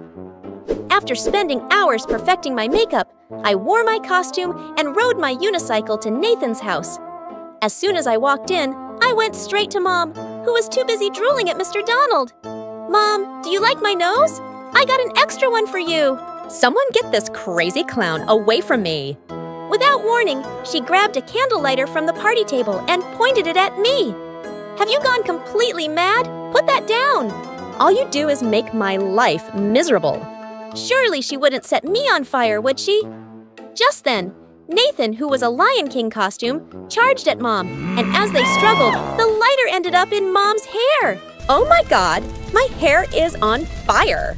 Quickly, I grabbed a tablecloth, then covered her hair, but she shoved me and ran out of the party. Well, this is definitely the craziest birthday party I've ever had. I giggled like Nathan had told the funniest joke. And as if that wasn't embarrassing enough, I batted my clown eyelashes at him. Are you having a seizure? What? I was going for cute, but never mind. I have to go check on my mom. A few minutes later, I arrived at my house to find Mom throwing my clothes out on our lawn. Mom, what's going on? Needless to say, she wasn't looking her best. Some of her hair was burned and she smelled like a barbecue. I want you out of my house. I'm tired of you ruining my life. And that's how I ended up moving in with my grandma, who I loved very much. And together, we had lots of fun at her mansion. One morning, however, she woke up screaming, and when I went to check on her, she pointed her walking stick at me. Stay away from me, you alien! You'll not take me into your alien ship. Haha, you got me! I'm a creepy alien. I waited for her to laugh with me, but she cowered in a corner and burst into tears. Alarmed, I called her doctor, who diagnosed her with dementia. I had no choice. I had to call my mom. When she arrived at the mansion, she rushed towards Grandma. Oh, you poor thing. You don't even remember me, do you? I'm Alberta, your favorite and only daughter. Don't worry, Mommy dearest. I'm going to take good care of you. Ugh! I could already feel the scheming in Mom's voice. And sure enough, the next morning, she dropped a bombshell. Melanie, I need you to open your grandma's safe. I know she gave you her passcode a long time ago. Seriously? That's what you care about right now? Open the safe or I'm placing you under house arrest. Say what now? You heard me. Just give me the passcode. The safe is probably empty anyway. Actually, all of Grandma's jewelry is in there. And before she lost her memory, she told me she was going to give it all away to charity. All of it. Ugh, you demon child. With that, she shoved me into my room and locked it. That night, while I slept, someone touched my face. When I opened my eyes, a dark figure was standing over me. Hello, Melanie, it's me. Grandma, you remember my name? And how did you get in here? Sit down, dear. I have something to tell you. And you'd never believe what she told me. What do you mean? You faked your illness? I did it to test you. I knew your mother would try to steal from me, and I wanted to see if you'd help her. I'm so glad you didn't. I'm so sorry she locked you in here. I'm okay, Grandma. Actually, I have a revenge plan. Tie this around yourself. I handed Grandma a white bedsheet, and as I told her my plan, I used my makeup to paint her face and hands white as a ghost. To complete the look, I added some long stick-on nails to her fingers. Are you sure this is going to work? Trust me, Grandma. Mom is very afraid of ghosts. She even sleeps with the lights on. We both laughed as we headed to Mom's room in the mansion. Are you ready? As soon as she nodded, I kicked the door open, and Grandma walked into the room, just as Mom woke up screaming, "Get away from me!" My dear Alberta, I have a message for you. You need to leave this house, or evil shall befall you. Men will flee at the very sight of you, and all your designer clothes will shrink 3 sizes too small. Oh no, not my Gucci dresses. As Mom continued to scream, I rushed in. Mom, why are you screaming? There's a ghost. What? Where? She's right there. I was this close to bursting into laughter, but I had to stay in character. What are you talking about? Mom, there's nobody else here. Just you and me.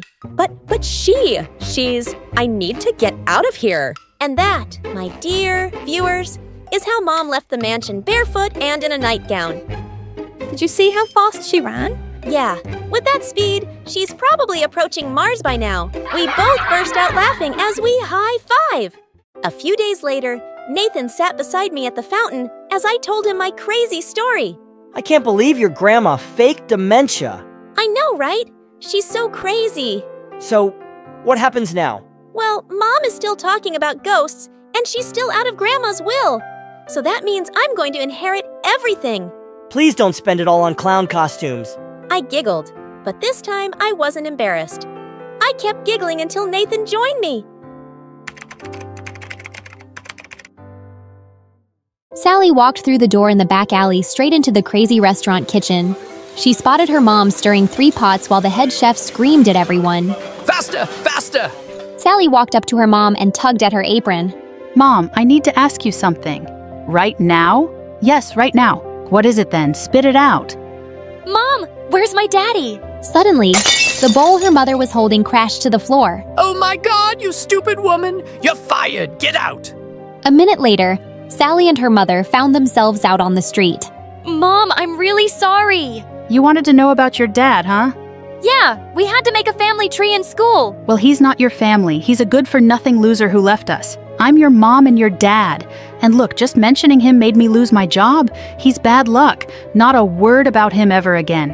As they walked back home in silence, Sally wondered who her dad was and why he'd left. What she didn't know was that her mom wasn't telling the truth. Her dad didn't even know she existed.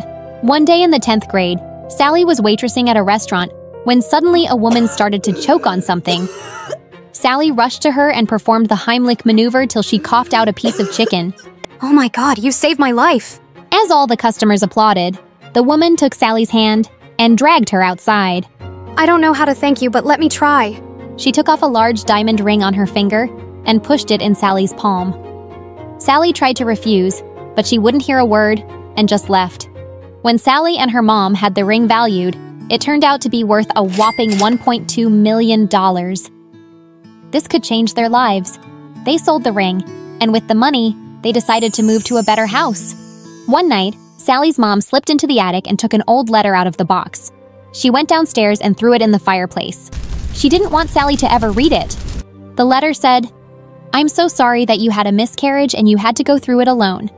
I know you hate me, but please let me help you. I really do love you, and I always will. Charles." But what she didn't know was that a few days ago, Sally had been looking for something in the attic, and she'd already found the letter, and it kept haunting her. Sally looked for anything she could find on her dad and found out he was a wealthy businessman. She'd never be at peace till she met him just once. So one night she packed her bags, took some of the ring money, and left home. She took a train to the city where her dad lived. Now all she had to do was find a way to get close to him. The next morning at breakfast, Sally spat out her coffee when she saw an ad in the newspaper for a nanny by her dad's family. 24/7 nanny needed for an 8-year-old girl. PS only apply if you have a sophisticated British accent. Wow, that's perfect. Sally thought to herself. I can fake that. When Sally went for the interview, her jaw dropped at the size of the mansion, and there was a long line of nannies at the front door. As she joined the line, a little girl peeked out from behind a tree, looking angrily at the nannies. Just then, she spotted Sally and their eyes met. Sally started walking over to her. That must be her half-sister. What are you doing, sweetheart? I'm Cynthia. I'm running away. What does it look like? Oh, I see. But why? 'Cause my mom's getting me an old cranky nanny again. Well, what if I was your nanny? You don't look old or cranky. I'm not, darling. I'm full of nonsense and fun. Please be my nanny. You sound freaking funny. Meanwhile, what was happening in the mansion was crazy. Cynthia's mom couldn't find her anywhere and was certain someone had kidnapped her. She'd gone down to the police station, and when she got back with some officers, she found Cynthia and Sally. Officers, arrest her! You get away from my daughter. No, Mommy, she's my new nanny. What, you don't get to decide that, Cynthia. We have no idea what kind of person this girl is, and she looks too poor. Mom, you always choose my nannies, and they're awful. It's either her or no one. Cynthia's mom had no choice, so she hired Sally and asked her to move in. Sally was so excited that she'd finally meet her dad, but the poor thing had no clue that she had so much trouble ahead of her. When Sally left for her room, Bella, Cynthia's sister, showed up. Oh, you're back! I was hoping this time you were gone for good, brah. Oh yeah, I'm back, witch. And guess what? I picked my own nanny. Wait till you see her. She's so much prettier than you. I can't wait for your boyfriend to meet her. Maybe he'll finally dump you. Watch your mouth, you little monster! And with that, Bella pulled Cynthia's hair and they both started screaming. Sally heard them and came running to save Cynthia. Hey, leave that kid alone or I'm calling the police. What? Do you have any idea who you're talking to? Well, I don't care who you are, and you don't have any right to hurt a kid like that. Oh, I have the right to hurt anyone I like. Like now, for example. And with that, Bella attacked Sally, and they both started wrestling on the floor. Cynthia started screaming and ran off to call her parents. Just then, a man barged in and pulled them apart. Who are you, and why are you hurting my daughter? Sally looked stunned when she saw her dad for the first time, and she couldn't say a word. Daddy, this is my nanny, the nicest person on earth. Bella is just evil. Sally's dad looked straight into her eyes, and for a moment she almost thought he knew who she was. But then, he just turned to Bella and said, "To your room, now." As Bella was leaving, she turned to Sally. I swear I'm gonna make you regret the day you entered this house. She stormed out of the room, and suddenly, Sally's dad turned to her. Listen, don't ever touch my kids again. Is that clear? Don't forget your place if you want to stay here. And with that, he turned around and left. That night, when Sally was in bed, she suddenly heard someone opening her door. She leapt out and grabbed her special broomstick, ready to attack. But suddenly, the door barged open. She let out a scream and hit the boy with the broom, knocking him out. She started slapping his face to wake him up. When he opened his eyes, Sally saw that they were the most gorgeous hazel color. They stared at each other for a few seconds, then quickly jumped to their feet. That was quite a greeting. You could have just said hello. You could have just knocked. I thought this room was empty. Who are you? What? Who are you? I asked first, who are you? Hiya, I'm Sally, Cynthia's nanny. Who are you? Oh, I'm Bella's boyfriend, Alan. Or at least I was. I think we just broke up for the 20th time. With that, he climbed out the window. It was nice to meet you, Sally. Also, the accent is kinda hot. And then he left. As Alan drove off on his motorbike, he couldn't stop thinking about Sally's eyes. The next day, Sally was determined to tell her dad the truth. She waited for him in the living room, but Cynthia told her that he'd left for a business trip. Sally decided to wait for him, but she had no idea how long she'd have to. One night, Ellen crept up the wall to Sally's window and knocked gently. When she pulled back the curtains and saw him, she looked more annoyed than surprised. If you've come back to make up with Bella, why aren't you using her window? I'm not here for her. I'm here for you. Come with me. I want to show you something. But what about Bella? We broke up, remember? It's for good this time. Now come. Sally felt hesitant, but she looked into his warm eyes and just couldn't say no. As the two climbed down and sneaked off across the gardens, they had no clue they were being watched by Bella. Bella ran across the house and burst into her mother's room.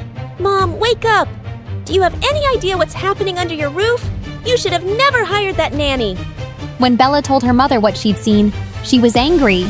Poor girls like her just want to dig their claws into someone rich and these men are idiots. But Bella, you cannot let Alan get away. I'm trying, Mom. Oh, poor baby. I know you are. Don't worry. Mommy will help you get rid of this nanny tonight. A few hours later, when Sally climbed back through the window, she nearly fell back in shock to find Cynthia, Mom, and Bella sitting on her bed.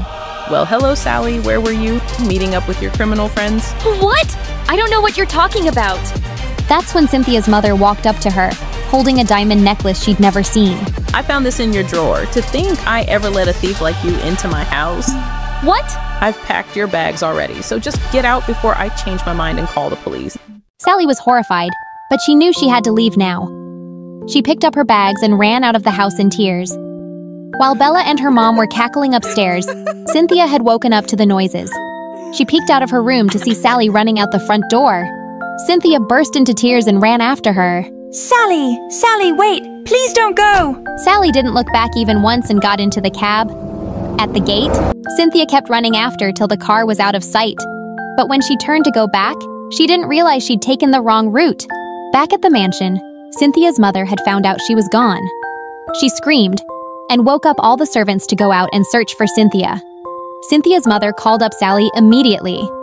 Of course she's not with me, ma'am. I don't know where she is. Sally, you have to come back right now and help me find my baby. I know, if anyone can find Cynthia, it's you. Please, I'm begging you. Sally immediately asked the cab driver to take her back to the mansion. When she was close, she suddenly shouted, "Wait! Stop right here!" She jumped out of the cab and picked up a teddy bear from the road. It was Cynthia's. Cynthia had realized by now that she was completely lost. Suddenly, she looked up to see Sally and ran straight into her arms. Cynthia's mother ran out crying when she saw the two walking in through the gate and hugged her tight. Mom, is Sally going somewhere? If she leaves, I'm going to run away again. Cynthia's mother grit her teeth. Her plan had failed, but she had no choice. Bella was absolutely furious. As Sally walked back into her room, Bella suddenly grabbed her wrist and whispered, Listen to me, witch. You're only back here because you seem to be very lucky. But don't you dare go near my boyfriend ever again! With no clue of what had happened the night before, Alan reluctantly went to the mansion the next morning. Bella's mother had called him in. When he walked into the living room, he found Bella and her mother there. Before you say anything, Mrs. Charles, please hear me out. I can't do this anymore. I don't love your daughter. And... Suddenly, Bella's mom flung over a small table, angrily smashing a vase to pieces. You stupid boy. What's the love got to do with anything? This marriage is really important to both our families, and I don't think your parents will be thrilled to know you've been going out with the help. I don't know what you're... Stay away from the nanny, Alan. She really needs this job, and I'll make her life miserable if I see you near her. Now you two grow up. No more breakups and nonsense. When Sally went downstairs, she almost fell back in shock to see Bella sitting in Alan's lap. She felt so foolish for believing his lies. We broke your heart! Sally started to walk away, but Alan pushed Bella aside and went after Sally, gently grabbing her wrist. Alan, what is wrong with you? What do you think I am? Some toy for you to play with? I don't want you coming near me again. Sally, you need to listen to me. No, she doesn't, you jerk. And with that, Bella attacked him. Sally tried to pull her away, and then Bella attacked her. What is going on here? Sally turned around in horror to see her dad, and he looked really mad. Sir, this was my fault, not hers. Oh, is that? You will be marrying my daughter next week. I'll talk to your father tonight. Sally, leave my house now. Sally decided she couldn't hold it any longer. I've been waiting for you, Mr. Charles, because there's something I need to. I don't want to hear another word. Leave. Please leave my house. No, you need to listen to me. I'm your...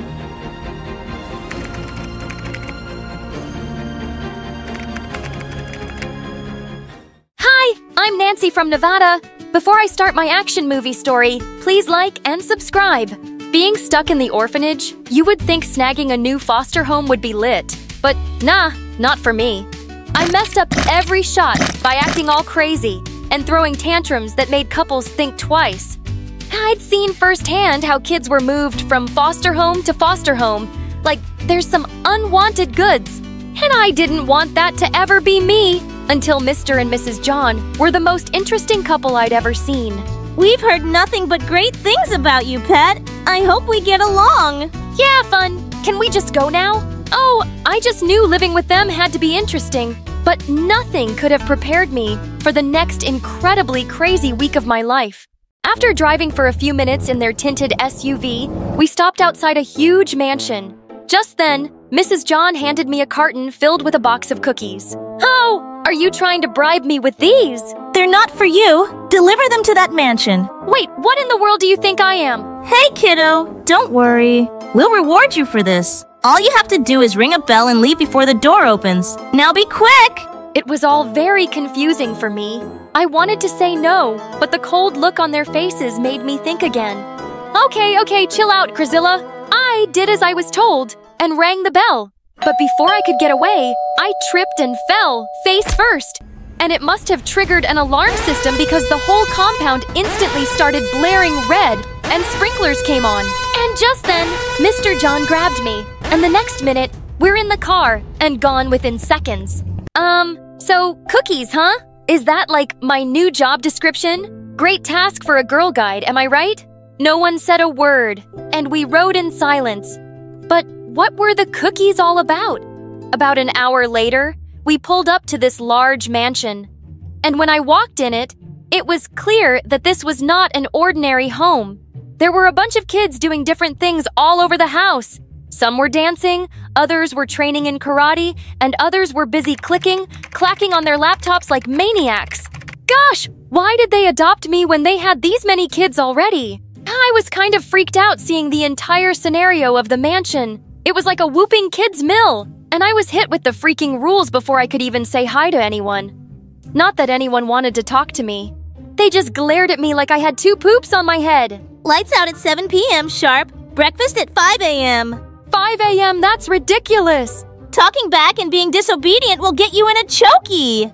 A chokey? That can't be a real thing. It is, and I can't wait for you to end up there. Ha ha ha! Who was she? And what was she so excited about? No phones or social media. What? I'm gonna miss some of my avatar stories on YouTube without my phone. Anyway, things just got even worse that night when I heard weird noises outside and saw a huge truck loading stuff into the barn in the backyard. I literally wanted to run away instantly because I sensed something really horrible was going on in there. Curious, I crept out to the barn to take a closer look. But just then, someone appeared behind me. I knew you were up to no good, new girl. You're the chokey girl. You! She glared at me angrily, but before she could answer, Mrs. John showed up. What are you girls doing here when you should be sleeping? I caught her sneaking around, Mom. I was about to bring her to you. Thank you, Kylie. You can go back to bed now. That little snitch! You! Oh gee! How did I get out here? I must have sleepwalked again. Oops, I'll just go back to sleep now. Nighty-night. As I rushed back to the house, I spotted a boy on the other side of the barn trying to hide. So, the next day, while everyone was busy, I pretend slept all the way to the barn and bumped butts with someone. Hey, watch where you're. Wow, you're so pretty. Are you seriously hitting on me right now? Dude! Oh. Wait, you're that guy I saw from last night. Nosy much? Huh? Look who's talking. Anyway, I'm Isaac. We can't be seen here together. Come on.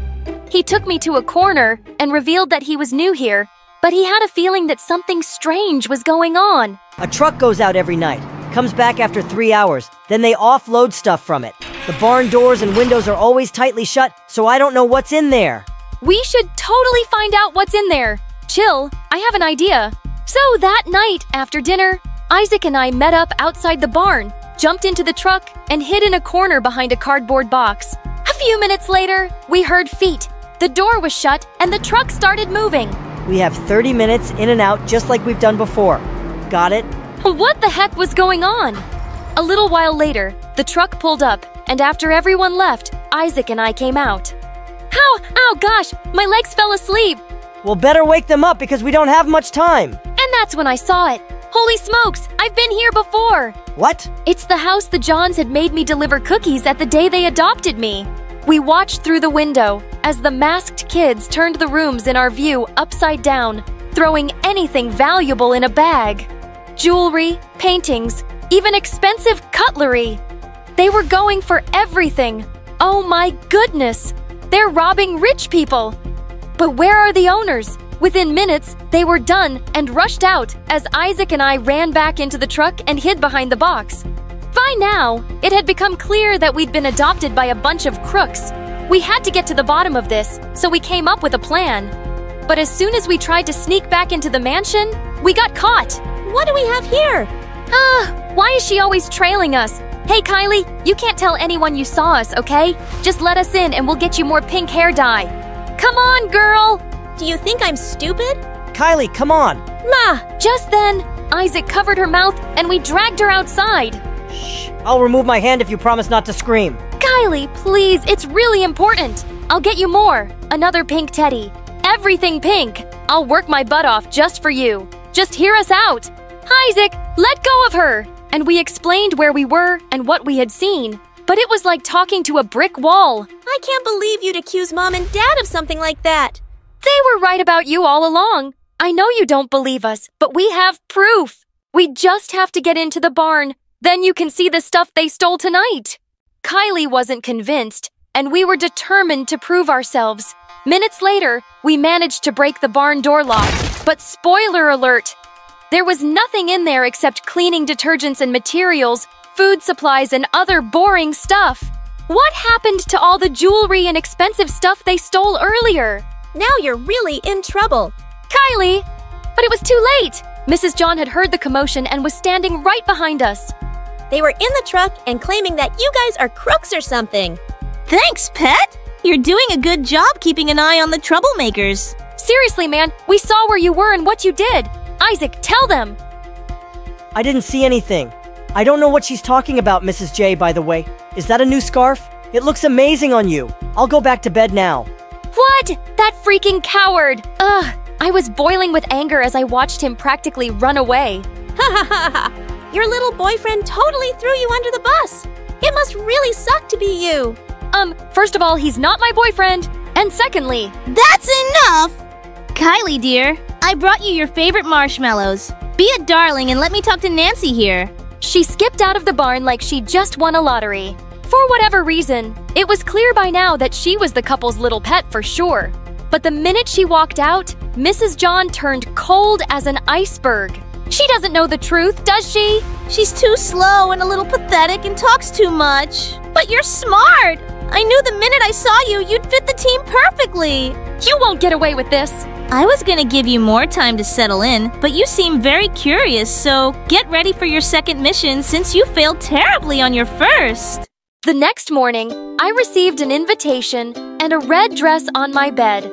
According to this, I was expected to attend a very important ball in the next 3 days, and I was supposed to learn how to waltz. What in the freaking coconuts? I've never waltzed a day in my life. I wanted to rip off the dress, but to fulfill my mission, I had to agree to everything they said. 2 days of intense dance lessons and my trainer's swollen toes. Later, I was ready to go. I didn't even know who my dance partner was. I walked in and saw Isaac at the center stage in a freaking 2-piece suit. Gosh, was he always this handsome? It was like I was seeing him for the first time. And when he took my hand to the dance floor, I felt like a princess. Wow, you look so beautiful. Even his voice was melting my heart. Nope, nope, snap out of it, girl. This is not the time. Don't think I forgot how you left me alone the other day, you coward. I'm sorry we had to carry out with the plan. They're watching our every move. If we fail, they might pin everything on us and send us to juvie. Then let's do this before I pass out. I'm so freaking nervous. So, as planned, Isaac and I danced our way near the target's table and pulled our best moves, which left her pretty impressed. And when she was hooked, I grabbed the edge of the tablecloth. And when Isaac spun me, I pulled it, pouring drinks all over everyone on the table. And Isaac pretended to slip and landed on the waiter, carrying drinks and snacks in his hand. It was pure chaos, but just enough time for me to slip the flash drive into the mayor's wife's hand and whisper in her ear, "Please, please watch it and save the children." All right, you guys must be so lost, so let me catch you up on what happened between the day of the barn and the ball. Can you roll it all the way back? So, after Isaac chickened out that night, he didn't really leave the barn. We'd felt parts of the wooden floor creak earlier. So after everyone went to sleep that night, Isaac let me in the barn. And when we flipped the wood on the floor, we found a secret room with a bunch of laptops, tracking devices, crazy tools, all the jewelry, expensive paintings, and other stuff stolen from so many houses and rich people. And they had files on each kid and something to hold against us. So we never talked to the police. They were horrible. There were also cookie-shaped secret cameras, which must have been put in the boxes delivered to the targeted houses. But we needed help to expose the couple. So we showed everything to Kylie, and she was so heartbroken. It was all a lie. How could they? I thought I finally got a family who'll take care of all my needs. I loved them, defended them, and trusted them. But now... Hey! I know you must be feeling terrible. It's hard for us orphans when we come so close to a family and we lose them in a blink, isn't it? But listen, you don't need that couple to be your family. There are plenty good people out there. And I'm here for you too. If you're done with your TED Talk, we have to come up with a plan. Guys, I have an idea. They're going to pay for this. She turned out to be pretty smart. So with her help, we found out that there would be a ball. And the Johns were planning to use us and other kids to steal from the mayor's wife and other rich guests at the ball. So we took pictures of everything thanks to a phone Kylie stole for us, recorded everything, and put it all in a flash disk. And that's how we ended up here. If you're watching this, Mrs. Mayor, I'm really sorry about your expensive Louis Vuitton. A few hours after the ball, the police raided the Johns' home and found everything as we'd presented it in the flash disk. The kids' records were also cleared, and they were put in good foster homes. After a few weeks, Isaac, Kylie, and I got sponsors who sent us to campus. Kylie and I studied to be social workers and help protect kids, while Isaac joined a police academy. Hi, I'm Mandy. Please like and subscribe, and tomorrow you will have the best news. Growing up, we moved around a lot because my parents were journalists. I got really good at making friends quickly, but holding on to any of them was tough since I always ended up leaving, no matter how many of my so-called besties promised they'd stay in touch. After a while, they never did. It was heartbreaking every time. One day, Mom came home with big news. She got a job in Washington, D.C. for a national newspaper, and we wouldn't have to move anymore. I was so excited. Finally, I would have rooms of our own to decorate, make friends that would last. It was a dream. When I started at my new high school, I was nervous. I had to make an amazing first impression because this one had to stick. When I sat down at my desk in the homeroom, the other kids looked at me like I was an alien until a pretty brunette girl sat down next to me. Hey, I'm Jasmine. Love your jeans. Where'd you get them? A thrift store in New York. Oh my god. Is that where you're from? Sort of. I told her all about life on the road, and we hit it off right away. I could tell she was popular, and it was easy to see why. Very involved in all sorts of clubs and sports. So charming, and top 2 of our class. She was always competing for the top spot against this one kid, Chase. She warned me about how annoying he was, and I totally agreed. I was stuck next to him in math class, and he was always talking and distracting me from taking notes. From the second we met, Jasmine invited me everywhere with her and her friends. We did our homework together, ate lunch, had sleepovers. It was amazing! Soon after I started school, Jasmine convinced me to come to her French club to see if I wanted to join. She introduced me to her friend Camille, and we had so much fun. We watched French movies and practiced speaking with each other. I joined immediately. They were going to choose 2 students for a summer study abroad in Paris. I just knew it would be a really smart move for my future. One day, I went to Camille's house to study with her, and suddenly, the cutest boy I'd ever seen walked into her kitchen. Hey, butthead. Excuse me? Sorry, that was meant for my dumb little sister. Ugh, don't listen to him. I'm Ryan. You must be the famous Mandy I've heard so much about. Don't you have somewhere else to be? Nowhere better than right where Mandy is. Then he smiled the most perfect smile I'd ever seen. I could have melted into a puddle right there. The next day at French Club, I told Jasmine all about him. Oh my god, Jazz! He's on the soccer team. Good at school. Wow, he sounds like... He perfect package. OMG, he's here. She turned to see Ryan walk into the room right then. Suddenly, her eyes turned to ice in front of me. Ryan? He's my ex. Oh. But I mean, if you like him, I guess. No, of course I wouldn't. Oh, good, because it'd be so weird. I'm so glad we're friends. What are you all talking about? Oh, nothing. It's nice to see you again. Since when are you in French club? Since I found out Mandy joined. It was so awkward I thought I'd die. Just then, Madame Delacroix clapped her hands. For announcement time for our upcoming Parents' Night, we will be breaking off into pairs to research and cook a classic French dish. She started group. And surprise! Surprise! I got paired with Ryan. For just a second, I thought I could see the ice return to Jasmine's eyes, but she blinked, and it was gone. I felt sort of guilty that I'd be spending so much time with Ryan, but I vowed to keep my promise to Jasmine. Soon after that, I got assigned to help Chase hand out awards at the banquet. Hanging out with him all night would be the perfect punishment for me. A few days later, Ryan and I had to get together at his house to make chocolate mousse, my favorite. Have you ever made this before? No, but I've watched my dad make it, so I think Then I started the mixer. It started whipping everything up so fast that our chocolate mixture started flying out of the bowl. Soon we were both covered in chocolate. I was mortified, but Ryan just laughed and swiped some chocolate off my nose. Looks good to me.